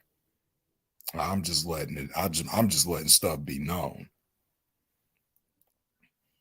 So next time somebody spin a narrative about me, that's going to be on them. People who sub to my channel, you know what I teach. That's why I don't sweat when people say I do this and I do that. And, they don't barely even know me. They don't care to get to know me. They don't ask me questions. They just go about assuming. And that old saying about when you assume, you make a what out of yourself, not me. But, hey, Poppy Pocket, it's been a long time. Another one of my subs here. Hey, wait a minute. I thought I made you a mod a while back. What's going on with that?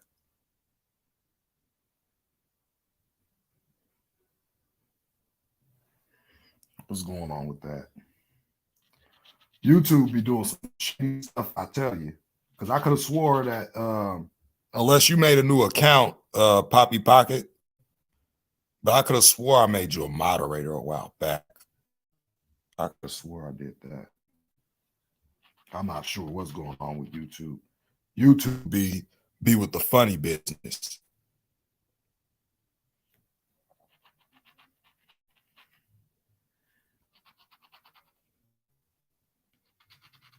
Let me see here.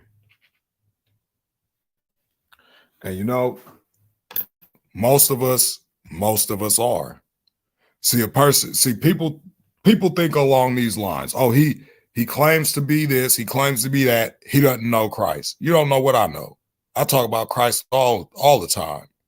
So if I don't know him, why would I be talking if I cared about who I was, you know, I wouldn't be talking about Christ all the time. But again, like I said, those people are going to expose themselves. It's only a matter of time when people start realizing, wait a minute, what they've been saying about him ain't true. I've listened to what he said. You know, that's the whole point. People don't want to hear what other people got to say, whether you agree or not, right? Still got to listen to get some kind of an understanding on what somebody believes. I know, right? God's been good to me. All praises to the Most High. Yeah, all praises to Him. You know, because without Him, we wouldn't have any life. Period. Without His Son, we wouldn't have no way to be forgiven for, you know, the things that we did in our lives that we know ain't right. I know I know 100% I should be going down to the pit, how my past life was, but it's all about turning away from that life, walking in that new man, not doing the things that you used to do, and, you know, living for what the Most High said to do. Because at the end of the day, if you're not obeying the Father and you don't got faith in the Son, you're toast. Period. You can't have one without the other. You know, can't have one without the other. That's what John 5 was speaking about. That all men should honor the Son even as they honor the Father. You know, if the Father said some stuff and he expects us to live a certain way, we shouldn't have a problem with it. I don't have a problem with it, but again, you know, I'm just saying, I'm not telling you guys to believe anything I'm saying. I'm not telling you to do what I'm saying. I'm just saying, go read, see what God actually expects of us, and, you know, just try to apply it. It wasn't easy for me to do it. I'm gonna tell you that. It was a struggle. But, you know, you got to be humble. You got to come to Him with a sincere heart, right? And from the minute you ask Him for forgiveness, and you know all the stuff that you was doing was against what He said, after you get that forgiveness and you repent and all that stuff, then you start walking the way He wants. You know, I don't teach people that, oh, you got to do this to gain salvation. No, that ain't for salvation. It deals with obedience. Yeah. You got to obey. Yeah. That don't just say, oh, I'm going to repent and, you know, say I believe in Him, but I'm going to live the way I want to live. Do the things I want to do, you know. But again, I'm just saying, I'm just giving you food for thought. Most of this stuff we already know based off of common sense matter that we ain't supposed to do certain things, you know. But look at the world. Look at the world. Just look out. Look at the world. Look at what we got now. You got people identifying as something that they're not, wanting to go and change themselves, and all this nonsense. All this nonsense. And then when you read this book, you see, oh man, look at the world. And people don't know that they're in full rebellion. It's sad. You know. I'm just speaking about the world. I ain't talking about nobody in here. I'm just speaking about the world. Just look out in the world. See if God is happy with what's going on. I don't think so. 100% agree. Matthew 5 is one of my favorite chapters.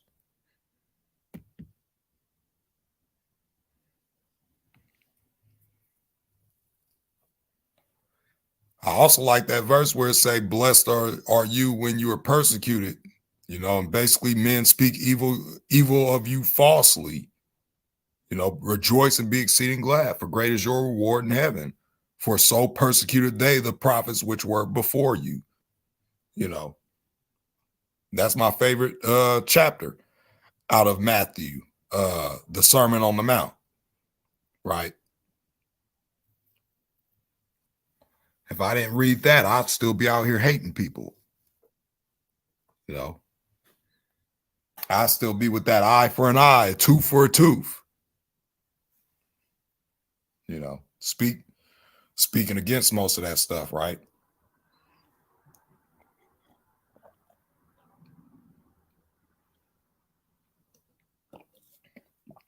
I believe in that very same chapter. Excuse me. I believe in that very same chapter. He tells us to forgive our enemies. Let's just go through that. Let's go through that chapter real quick. I feel like that's needed right now. Before I end this at 11 o'clock, I'll give this last 7 minutes going through the Sermon on the Mount. But it's always good to come speak truth with you guys, point out some things that you might want to look into, things of that nature. You know. So let's go into Matthew chapter 5.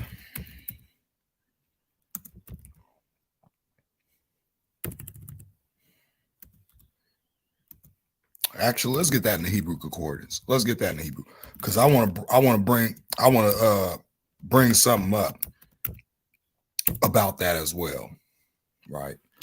I want to bring something up about that as well. And if you guys haven't seen the show I did earlier, you know, I'm telling you guys, I'm basically showing you guys what he did away with, so that you could go and watch later. Later or tomorrow.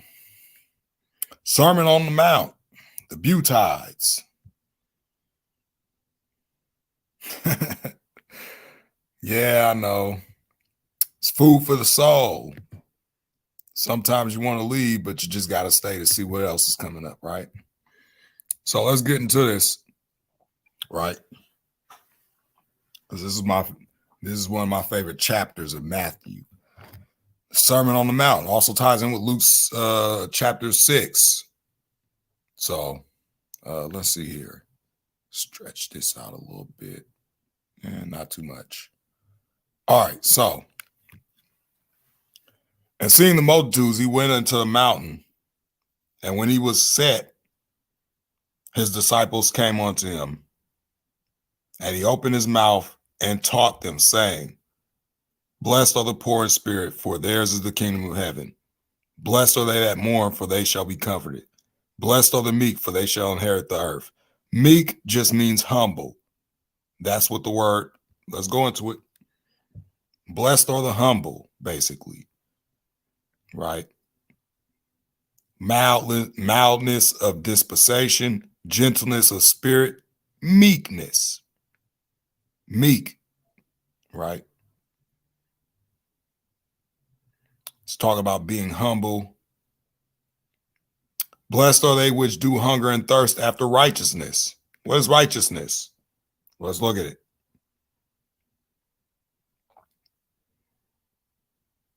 In a broad sense, state of him who is as he ought to be.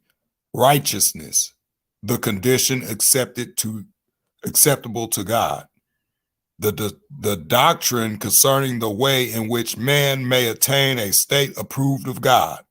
Integrity, virtue, purity of life, rightness, correctness of thinking, feeling, and acting.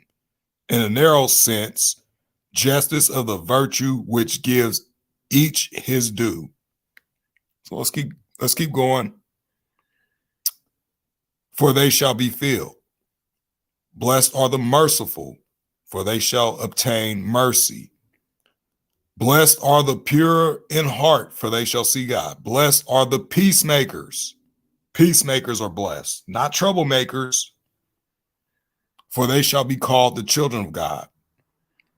Blessed are they which are persecuted for righteousness' sake, for theirs is the kingdom of heaven. Blessed are ye when men shall revile you and persecute you and say all manner of evil against you falsely for my sake. Rejoice and be exceeding glad, for great is your reward in heaven. For so persecuted they the prophets which were before you. Disciples and the world. It's a clear distinction. Ye are the salt of the earth, but if the salt have lost its savor, wherewith shall it be salted? It is thenceforth good for nothing, but to be cast out and to be trodden underfoot of men. Remember, these are the words that Christ spoke. Ye are the light of the world. A city that is set on a hill cannot be hid. Neither do men light a candle and put it under a bushel, but on a candlestick, and it giveth light unto all that are in the house. Let your light so shine before men that they may see your good works and glorify your Father which is in heaven, which we don't see a lot of people doing that teach. They don't produce good works according to what the Bible say. Or a lot of people say that your works don't matter, although Christ is going to judge every man according to his works. Scriptures is clear about that. But I'm just saying. So let's continue. Think not I am come to destroy the law or the prophets. I am not come to destroy, but to fulfill. For verily I say unto you, till heaven and earth pass, one jot or one tittle shall no wise pass from the law till all be fulfilled. Whosoever therefore shall break one of the least of these commandments and shall teach men so, he shall be called least in the kingdom of heaven. But whosoever shall do and teach them, the same shall be called great in the kingdom of heaven. For I say unto you that except your righteousness, what is righteousness again? Same word. In the broad sense, state of him who is as he ought to be. Righteousness, the condition acceptable to God. The doctrine concerning the way in which a man may attain a state approved of God. So it's the same word here, righteousness. For I say unto you that except your righteousness shall exceed the righteousness of the scribes and the Pharisees, ye shall in no case enter into the kingdom of heaven. Personal relationships. This is how you're supposed to live peaceably with your enemies, your neighbors, your friends, and your family. Ye have heard that it was said of them of old time, thou shalt not kill. Basically, this is murder. This is, basically, and whosoever shall kill shall be in danger of the judgment. But I say unto you, that whosoever is angry with his brother without a cause shall be in danger of the judgment. And whosoever shall say to his brother, Raca, shall be in danger of the council. But whosoever shall say, thou fool, shall be in danger of hellfire.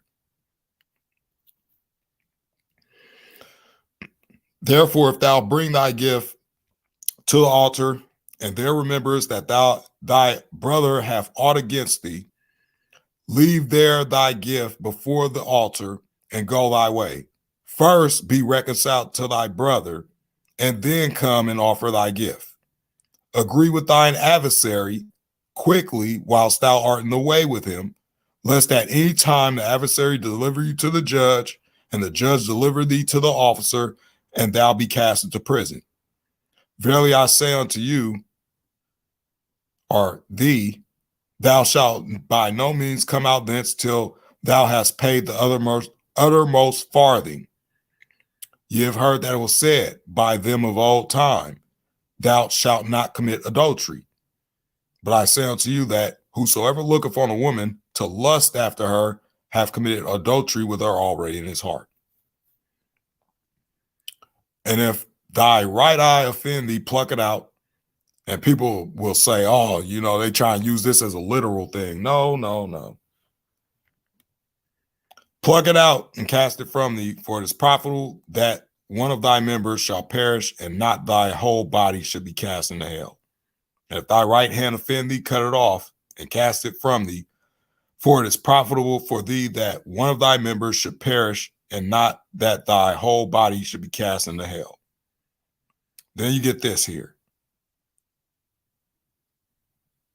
So there was laws given for divorce in the Old Testament, right?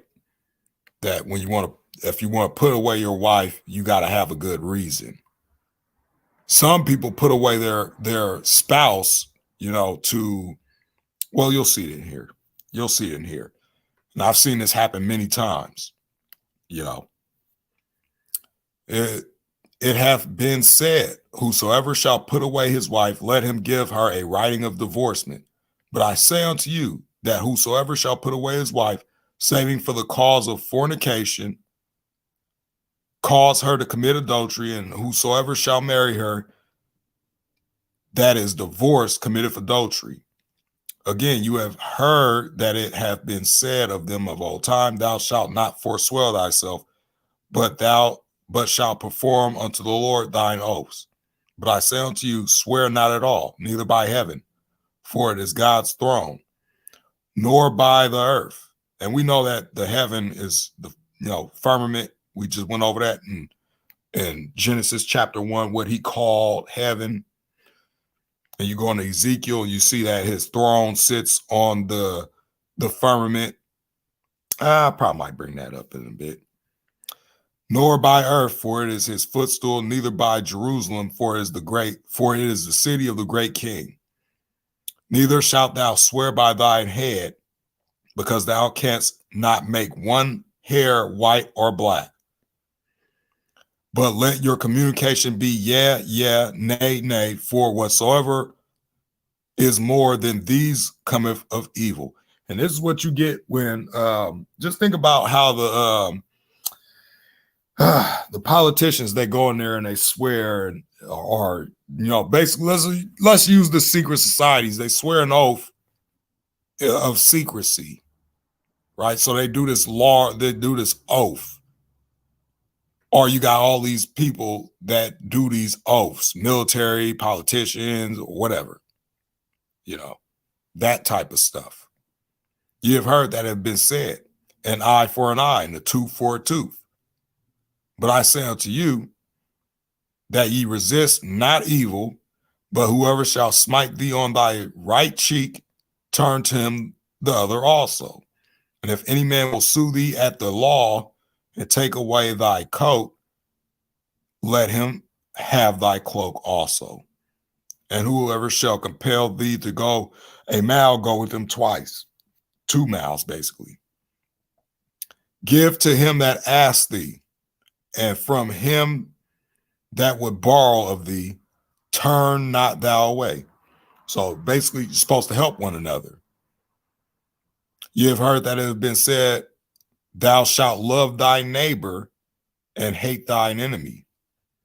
But I say unto you, love your enemies, bless them that curse you, do good to them that hate you, and pray for them which despitefully use you and persecute you.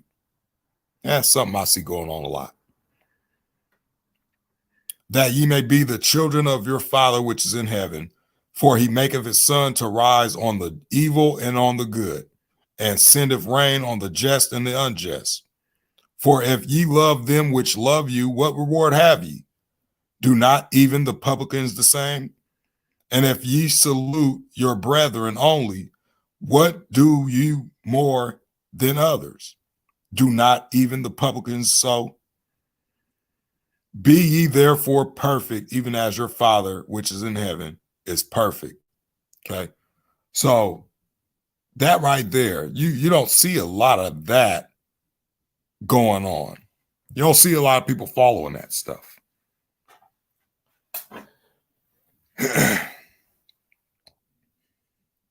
And I agree with that. I totally agree with that. Because you see, even in the Old Testament, they got this law for the farmers. If you're a farmer, shalom, Yasun, if you're a farmer, if you got a big farm or whatever, and you picking crops, well, it's basically for the what the Hebrews was doing back then.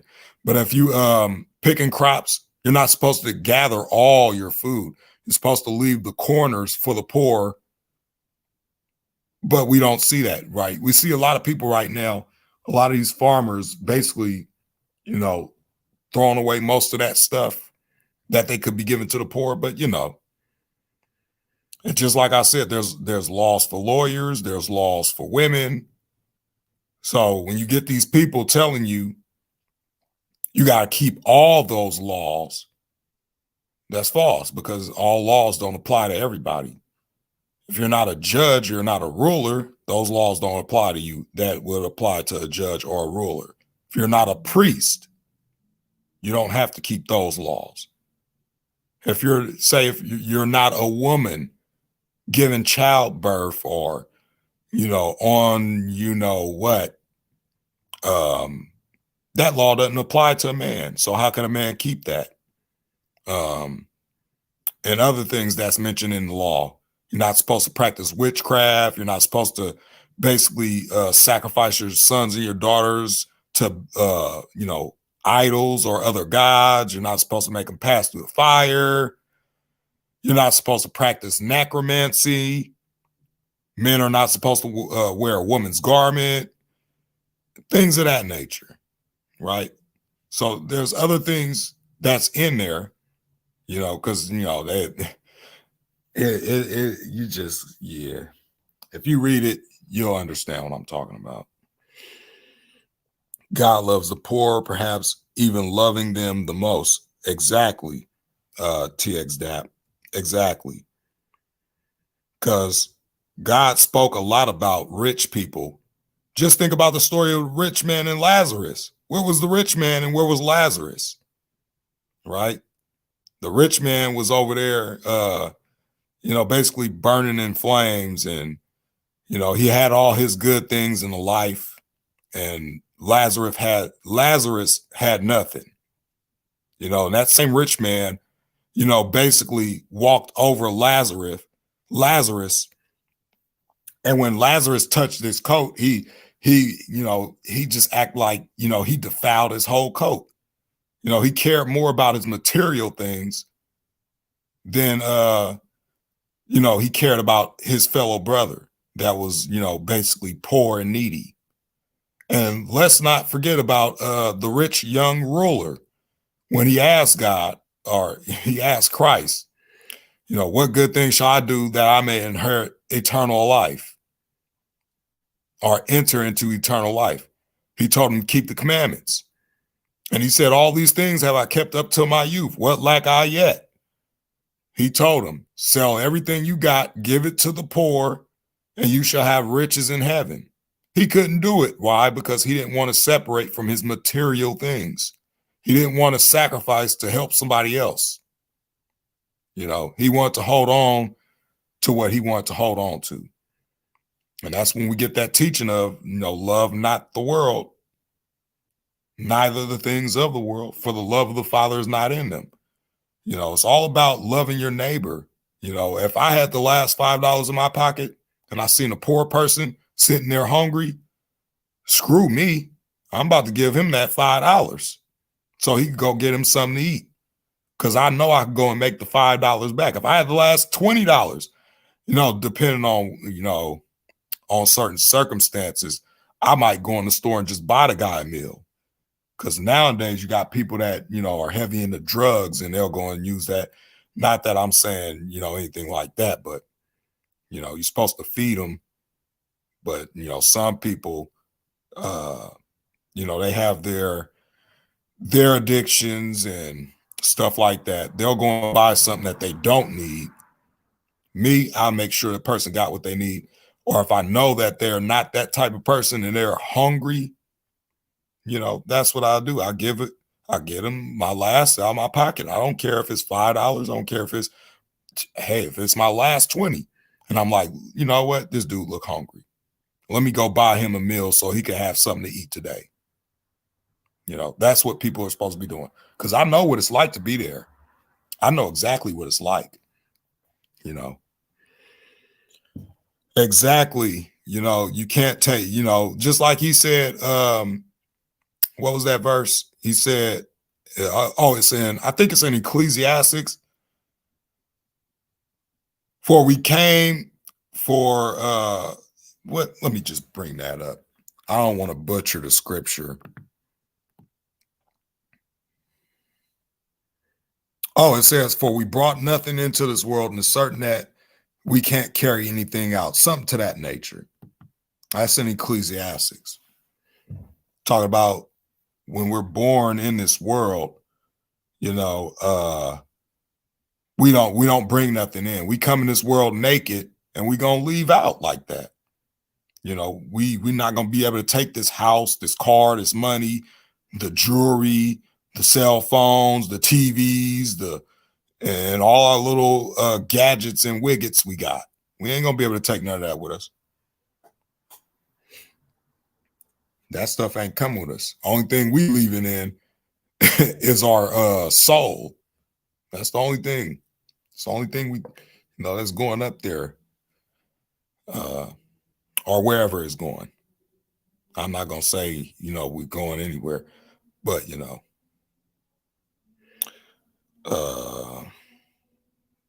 and I appreciate all the people that's coming in and all that good stuff. You guys missed a lot of good topics if you're just now coming in. Exactly, Poppy Pocket. I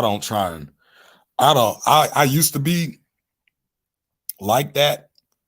I used to want to make it big and have all these nice things and have these nice clothes and all that stuff. But then at the end of the day, it's just not worth it.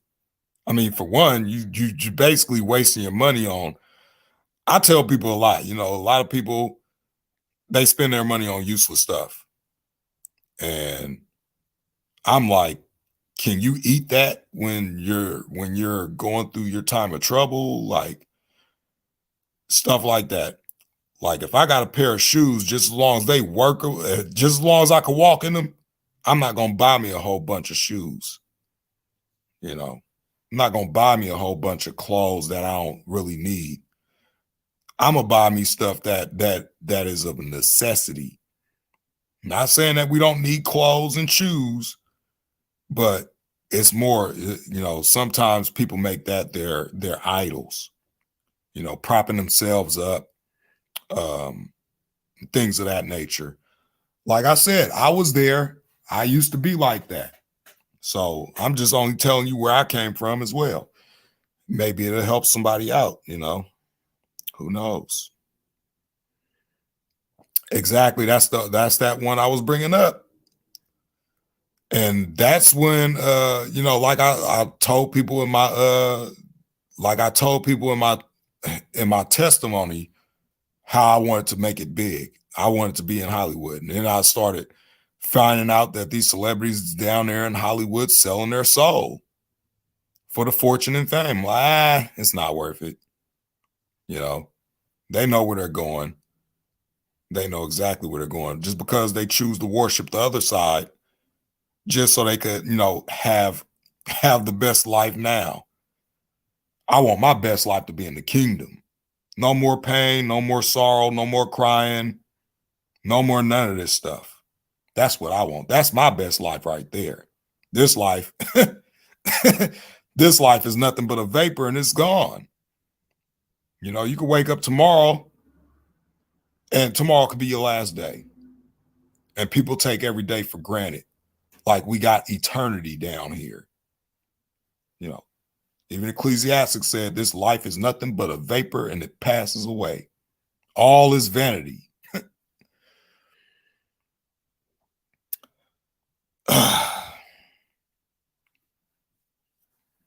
Let's see here. What's your opinion on the second coming of Christ? When will it happen? No one knows the time of the hour. Only the Father knows. But I will say this: we are in the season. We are in the season, my friend.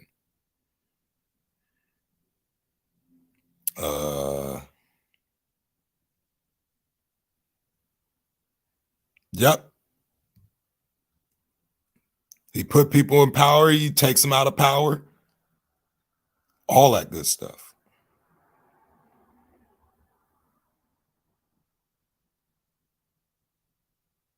TX Dap.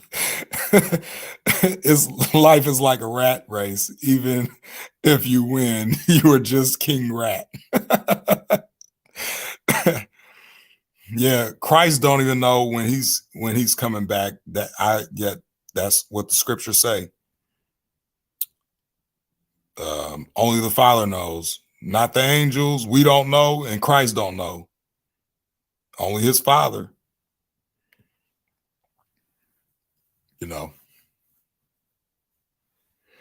So I don't know. I kind of went over. I know I said I was going to jump off at 11, but yeah, I probably might give it another 13 minutes. I'm kind of enjoying the chat a little bit. People get a little bit of understanding where I'm coming from, what I talk about. Oh boy, I'm just I don't want to go out here and deal with these people tomorrow. Well, not these people like the people that I'm gonna be delivering this food to. I just don't want to deal with Uber because Uber ain't been too friendly to me. Speaking about that,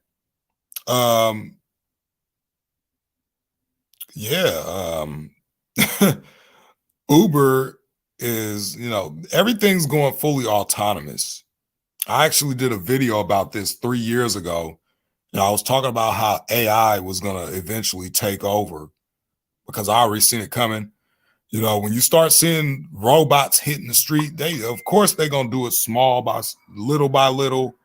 Of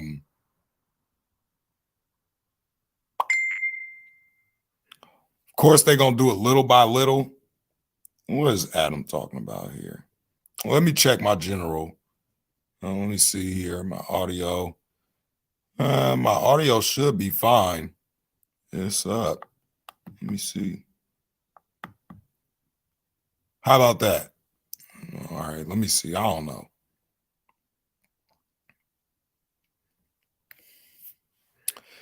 But anyway,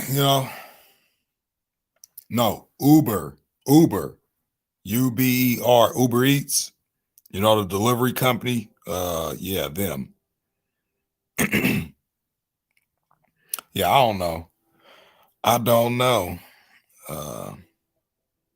Yeah, everybody was hearing me perfectly fine earlier. So yeah. I don't know. Maybe it was your volume or something there. But yeah, all in all, is a good discussion. Like I said, when you guys go and play this video from the beginning when I'm talking about that flat earth stuff, I just want you guys to look into it. I want you guys to ask questions why Google Earth is manipulating the data and trying to give us something fake. Yeah, not only that, but they're gonna have delivery robots, those little guys that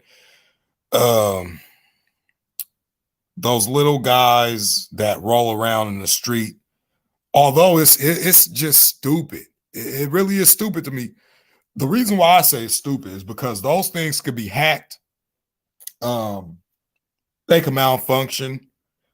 And this is just a whole bunch of other stuff.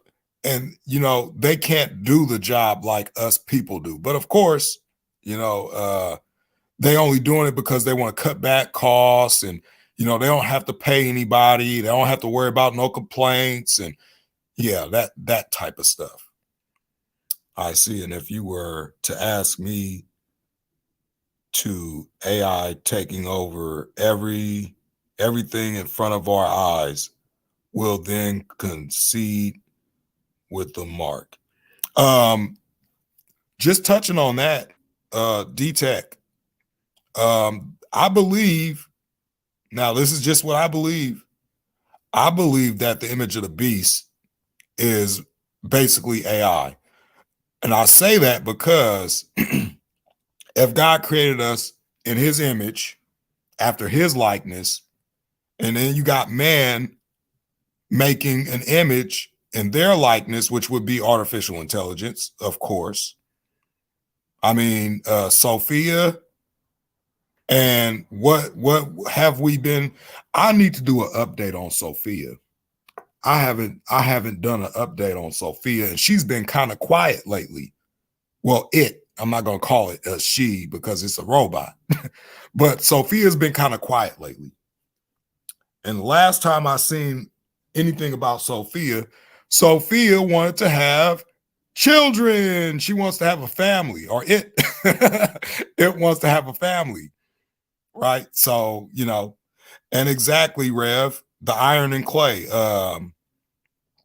Now I can't really touch on what I want to talk about with the iron and clay, but let's just say that the CVS, if you know what I mean, you know, that 2019 thing that sprung up, you know, I'm not even gonna get myself in trouble. I'm gonna leave that alone. I'm gonna leave that one alone. I'm not even gonna touch on that. But you know, just know that if you go do a little deep digging on what's in that stuff, yeah, you'll be no, not the drugstore. It's not a grocery store, it's a drugstore. And that's another thing, you know. Why are they creating laws talking about don't sell drugs, but you guys got drugstores? Again, I don't want to touch on most of this stuff. I mean, it's just obvious, right? You putting drugs out here, but you're locking up other people for selling the same thing you're selling. You know, like Long's Drug Store, Long's Drugs. Like, yeah, this is basically what is it, Paul? No, John talked about that. Was it John? Yeah, it was John that had those visions, right? The whole thing about let me bring it up. Let me bring it up. Yeah, I'm gonna be on for like 6 more minutes. It's just I was just bored. I was just bored. I wanted to talk about some stuff. I wanted to bring some stuff out and just talk, you know, get on here and bring out some truth and read some stuff and open some eyes. Let's see here.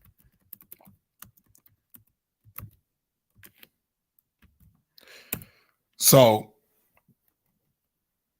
this is one thing that I speak on. I don't harp on it because, you know, again, the whole world's being deceived. Let's see here.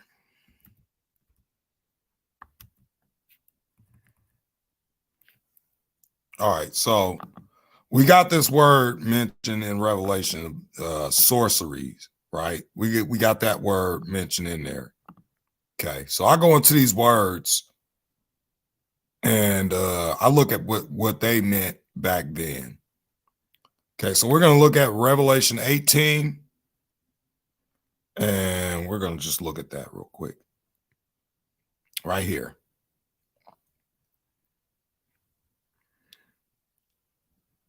So, Revelation 9,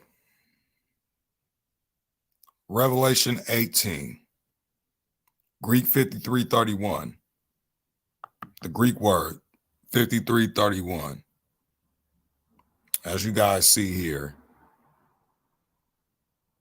this word here, this is where we get the root word. This is where we get the root word here for what we speak today. It is basically sorcery. And I did a video on another channel. I probably might do it on my channel, going into those symbols that the medical thing use and how they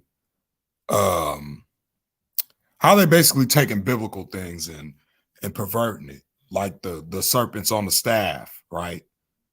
You know, basically you know, mimicking the Bible, mocking the Bible, right? We all know in the Bible the serpent on the staff symbolized, you know, Christ being raised up. That's what Moses did in the Old Testament to symbolize Christ being raised up. But they put it on there, and we know that Christ is the healer and stuff like that. And so they put those. Let me just bring it up. They put these this symbol on the one of them don't even tie in with medicine, as I explained before on another channel. One of them don't tie in with medicine.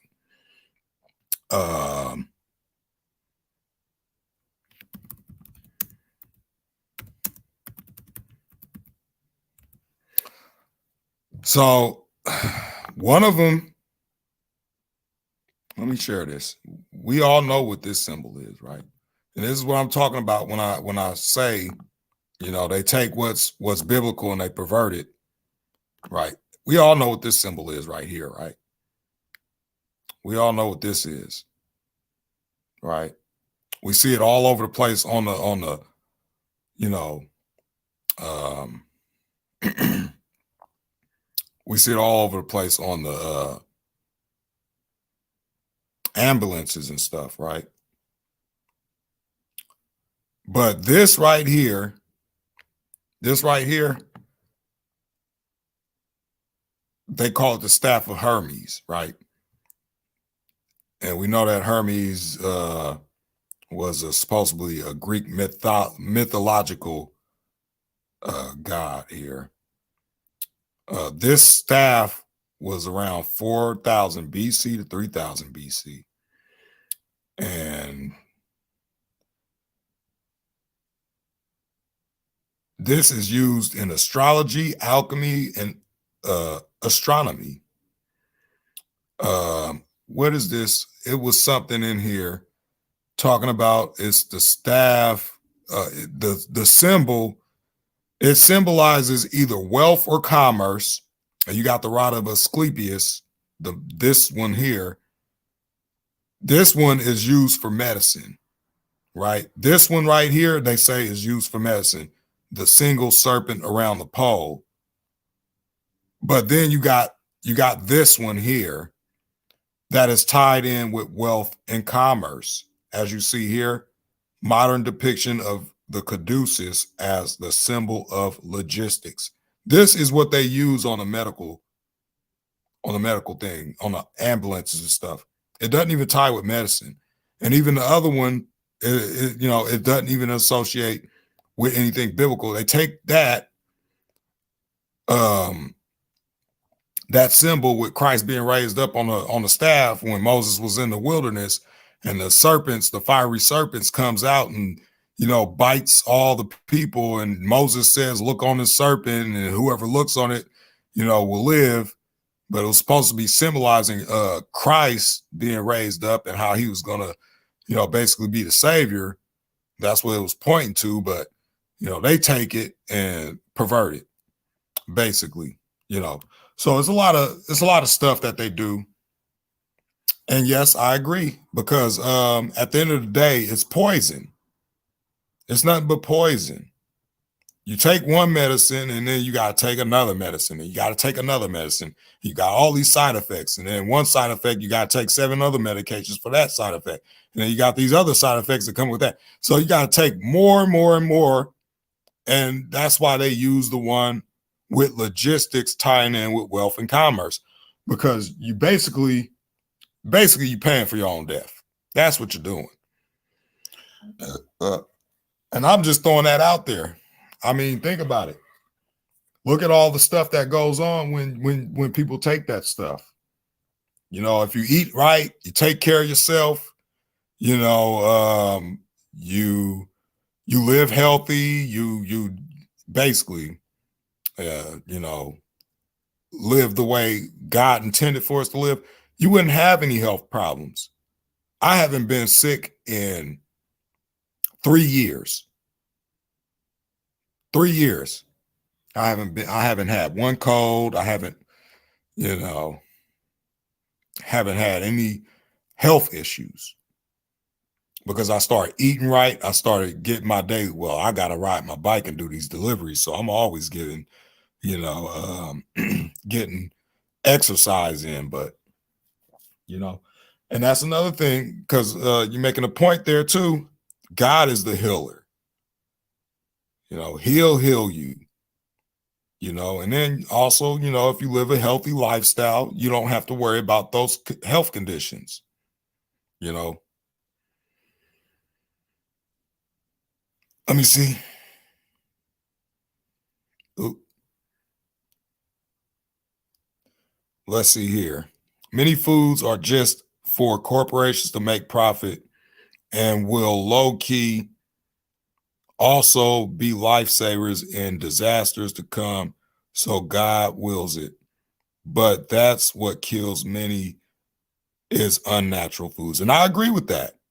I totally agree with that, because you got all this food processed stuff, and now you got what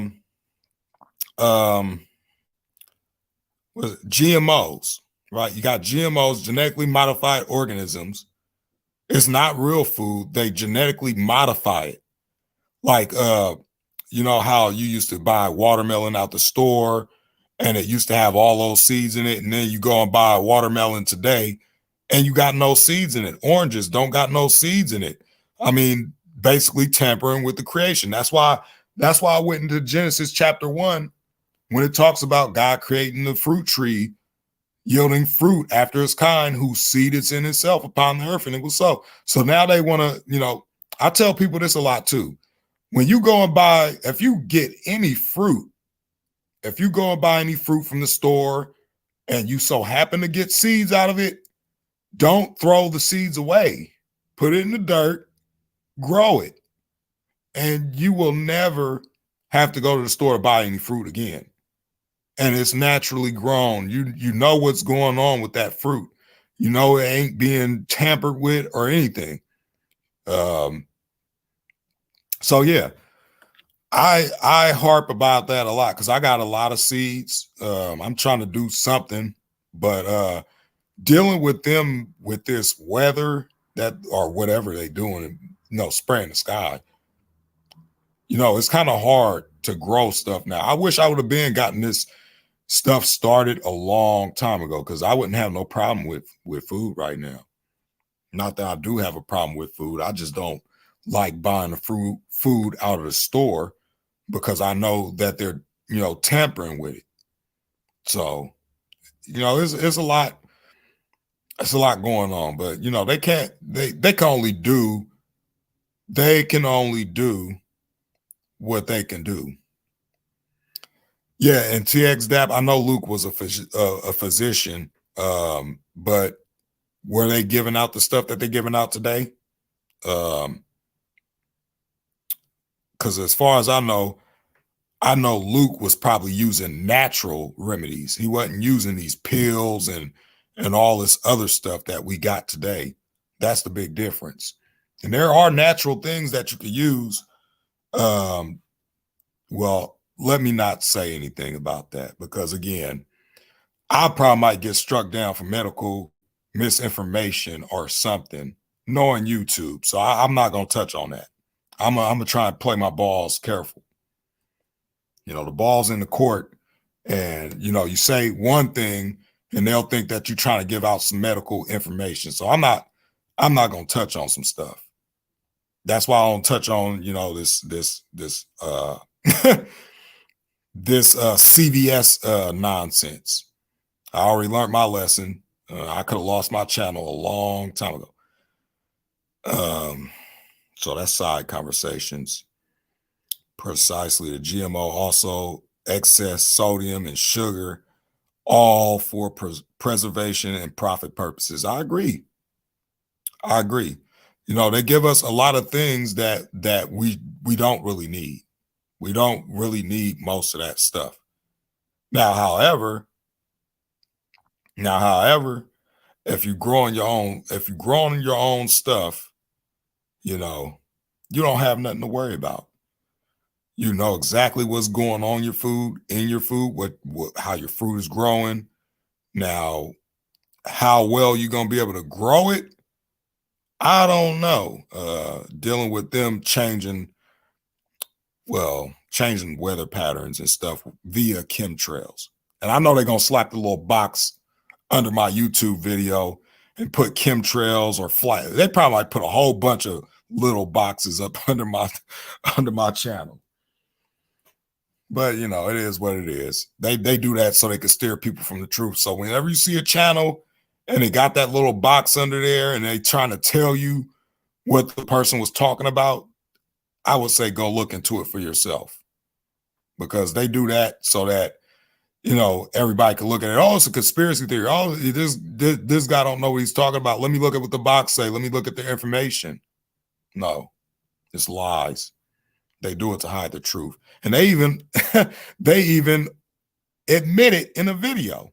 which I might play one of these days. I might play it one of these days. Why they put those little boxes underneath the YouTube videos. Excuse me real quick.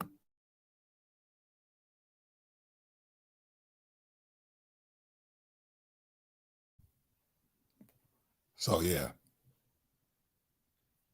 My channel is shadow banned.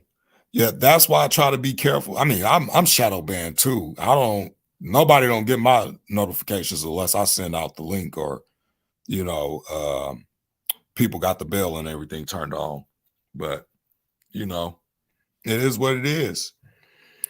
This is just, censorship at its best. They don't haters of truth. They don't like nobody speaking truth, but they will go out and spew a bunch of lies, So that's why I do talk about all the lies they tell and tell people, look into the stuff. Don't believe what I say, don't believe what they say, but look into it and come to your own conclusion. That's the best you can do. We all have our own minds to think with. We all have our own mind, but these psychopaths want everybody to be a part of a hive mind. Everybody, you gotta obey what we say, and that's it.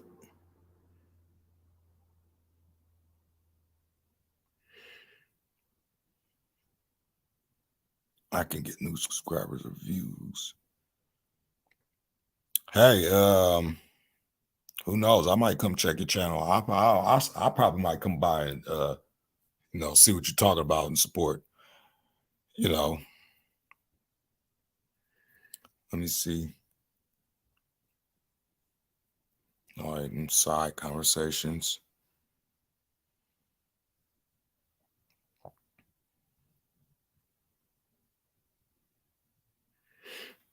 But yeah.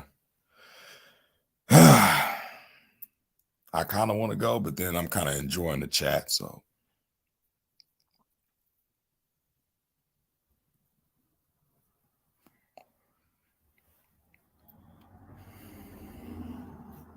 let's see if any new people.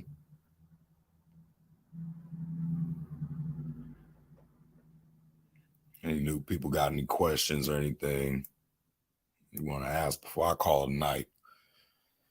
I don't want to go out tomorrow, but I'm going to have to. It's going to be so tiring. I just hope these people give me a delivery. That's all.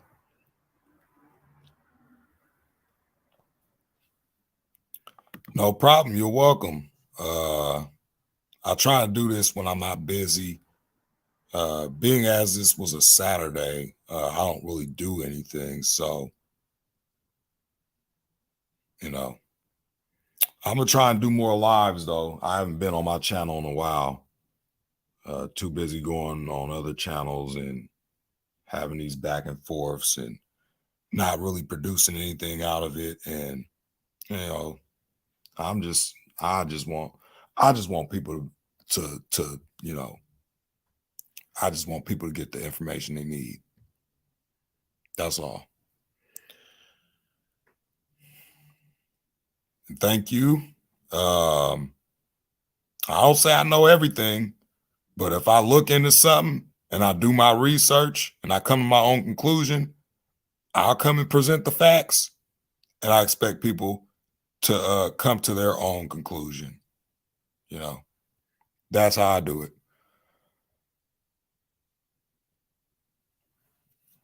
I don't try and tell you, oh, believe what I'm saying. Believe what I'm saying. I expect everybody here to take whatever information you feel you need, or if you want to look into it, you go ahead and look into it. But don't believe everything I say. Don't. I expect people to go and do their own research, come to their own conclusion. Let me see here.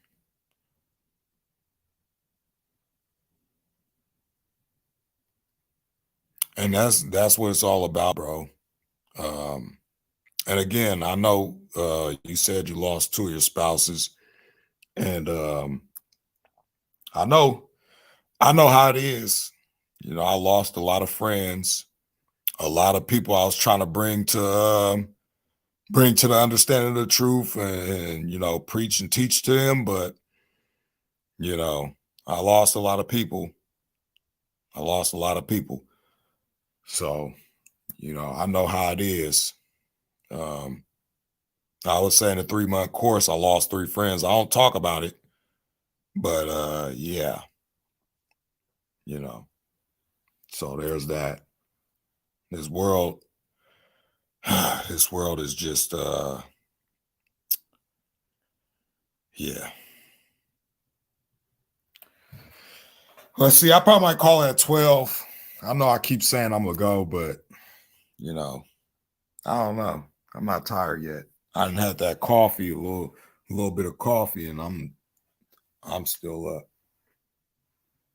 And seeing as I haven't been doing any lives like that, I did a live earlier, but my connection was going out earlier. But I see now my connection is fine, which is why I said, pay attention to these patterns in the upcoming days. You'll see what I'm talking about.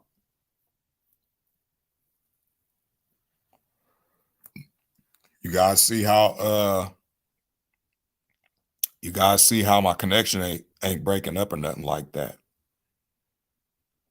So just letting you guys know. You'll see what I'm saying in the next course of the days if you guys ever, come in here on the live.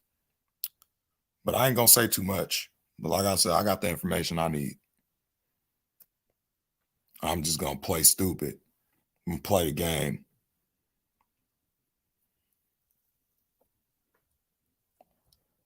Exactly. And here's another thing, because a lot of people think that, we don't have a chance. Now, I know when you hear all the time, oh, this is going on and these people are doing that, it could weigh down on you.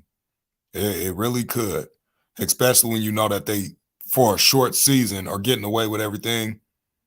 Even God is merciful to them if they repent. But if they don't, they're screwed. Simple as that. I pray every day, for even these, I pray even more for them that's doing this to the whole world, because at the end of the day, I know their judgment and it's written in that book, and I wouldn't wish it on no person. But if they continue to, do everybody the way they're doing them, and I'm not going to speak too much on what they're doing, but we all see what they're doing. We all know what they're doing. Just look at the state of the world. If they don't repent and start doing the right thing, that's on them. Yeah, those side conversations. But yeah. It's nice to see some new faces, some old faces, and get on here and have this talk and all the positive feedback is always good. Because at the end of the day, I'm tired of arguing with people. I don't even argue with nobody. I'm just, I'm just tired of the other stuff that's going on,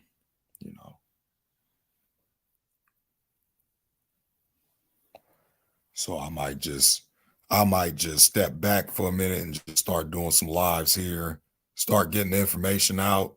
And, you guys, like I say all the time, come to your own conclusions, read your Bible, get your lives right, and that good stuff. Always put God and his son first, because that's we gonna need that the most, especially in these times that's coming up. We're gonna need that the most. While all these other people are gonna be out here, oh, I need to get this money, and no. Pretty soon, I know you guys see the news, pretty soon, and I said this last year, and I'm gonna keep saying it all throughout this year.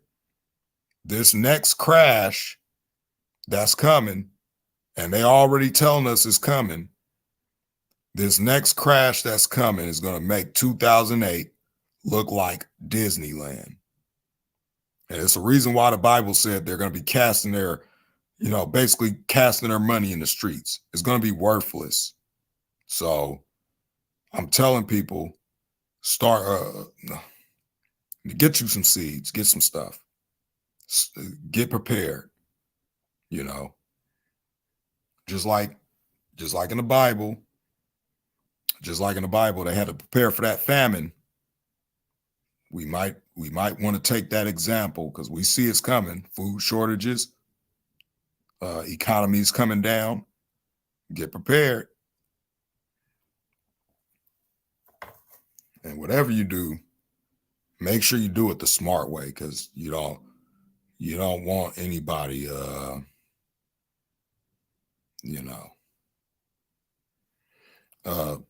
Poppy Pocket 2008 2000. Let me see if I can bring that article up. Let me see if I can find it while I got 10 minutes. I'm gonna take my butt to bed in 10 minutes. I know I keep saying that, but I really am. I know you guys are probably tired as well. I got mine off Wish. Let me go and grab them, and I'm gonna be back to answer Poppy Pocket's question. Or it's her. I believe you're female, right? Yeah.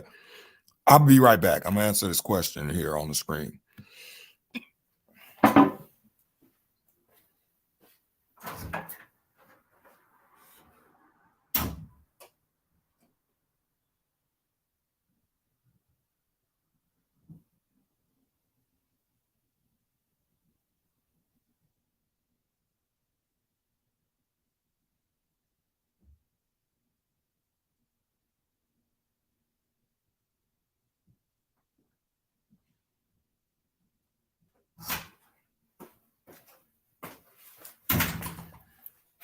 So yeah, I got this on Wish. I think it was a couple of years ago. I'm not sure, but it comes with the book. It tell you about the row spacings, the season that you planted, and all that stuff, right? So this is what I got here, right? So there's non-GMO vegetables, fruit, right? Stuff like that. So you can. I got this on Wish. I don't know if they still got it, but you guys can go and see. Right. I just covered that earlier. Let me go put these back up.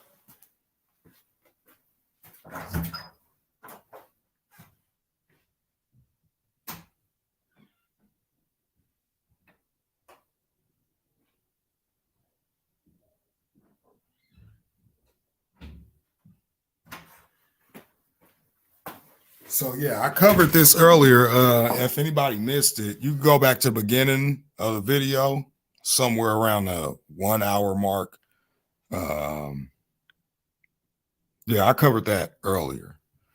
So if you guys missed that, you might want to go and check that out. Like I said, don't believe what I'm saying. Go and look into it for yourself. Come to your own conclusion. I'm all about that.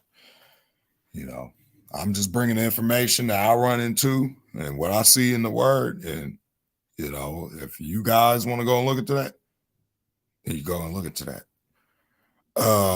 2008, though. 2008. It was, let me see if I can bring up that article of what they're talking about, this next crash.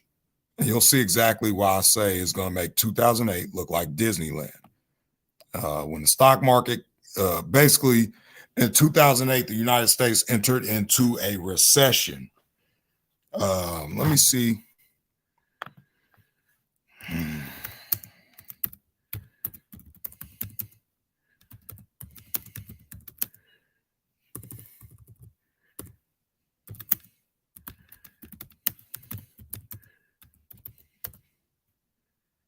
Let me see if I can bring this article up. Let me just find it. I probably should have saved this. Let me see Is this the one here? Let me see.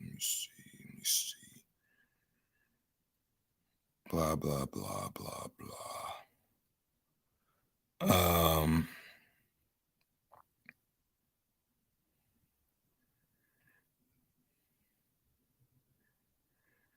Yeah, I can't read most of the stuff, so I'm gonna just highlight what I can't read. This is why I kind of look before I read anything, because it's talking about the CVS in here. But I want to see if this is the one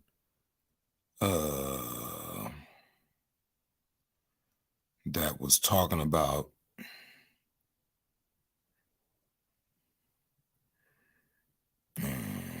No, this ain't it. They got so many articles talking about this next recession. It's ridiculous. Oh, here we go. Right here. Here we go. 21 hours ago. This is a new one. I was going to bring up an old one, but this is a new one. So when I say stuff like this next crash is going to make 2008 look like Disneyland, this is what they're telling us. Let's take a look here. Fortune. Here you go. There are two very different kinds of recessions, and the U.S. is likely headed for something totally different than 2008. Yeah, we are heading for something totally different, because this one is going to make 2008 look like Disneyland. It's going to make it look like Disneyland. Okay, what's up with all the pop-ups here? Get off. All right, so younger generations often associate the word recession with catastrophe, and for good reason. From December 2007 to June 2009, the Great Recession led millions of Americans to lose their homes and livelihoods. It was the worst economic downturn since the Great Depression of the 1930s, and it traumatized several cohorts that left college or graduate school with little hope of finding a job, as the labor market took nearly a decade to recover. And to be honest, I think the reason why when this comes down, they're going to implement the mark, because the money's going to be worthless. And they're already preparing for it. For a significant percentage of the population, 2008's collapse is the only true recession they've ever experienced. If you don't count 2020's short-lived, downturn. Can't read that, but I'm going to highlight it for you guys. As a result, when Americans see dire predictions of impending economic doom or a major recession from billionaires and investment banks, most tend to freak out. The reality, however, is that recessions are a normal part of business cycles. Sure it is. And even as expert predictions of an everything bubble or a global economic meltdown abound, not every economist foresees a worst case scenario. So basically, when this goes, then they say not every recession is 2008. Well, this one is going to be worse. So they're getting to all this stuff, and they talk about what happened in 2008, and, how they was pumping the economy, and inflation hit, and, the same patterns we kind of see today. So that's what I meant by, 2008 is going to look like Disneyland. Let me see.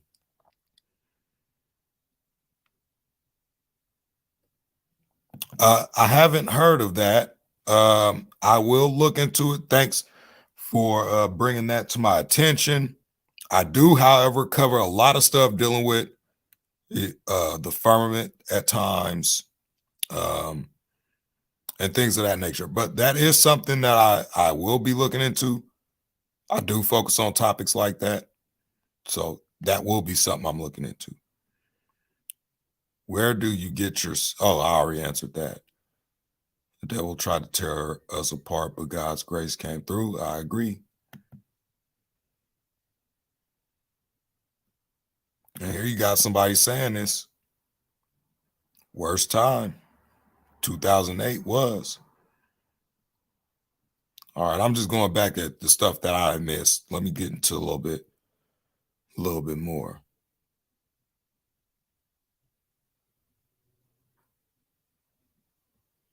Exactly.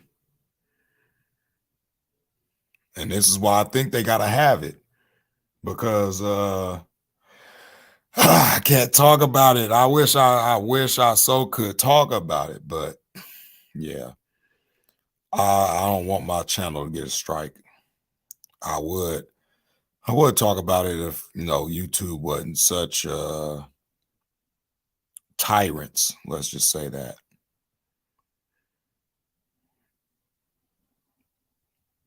Disasters happen less to all that materialistic things are only temporary. Too many people are all about material world possessions. I agree. I totally agree.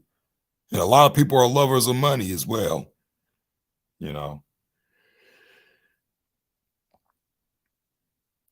I agree. Totally agree with that. I agree with this too. But yeah, guys, I'm about to get up, go in here and get in this bed. It was nice talking to you guys. Nice little chat, peaceful chat. Always how it should be. Talked about a lot. And I'm gonna keep harping on it. Do your own research, come to your own conclusions. I think that's all I got for tonight. I'm about to call it a night and try and see if Uber Eats is gonna be nice to me tomorrow. So that's it. Shalom, everybody. Hope you have a blessed night, and take it easy.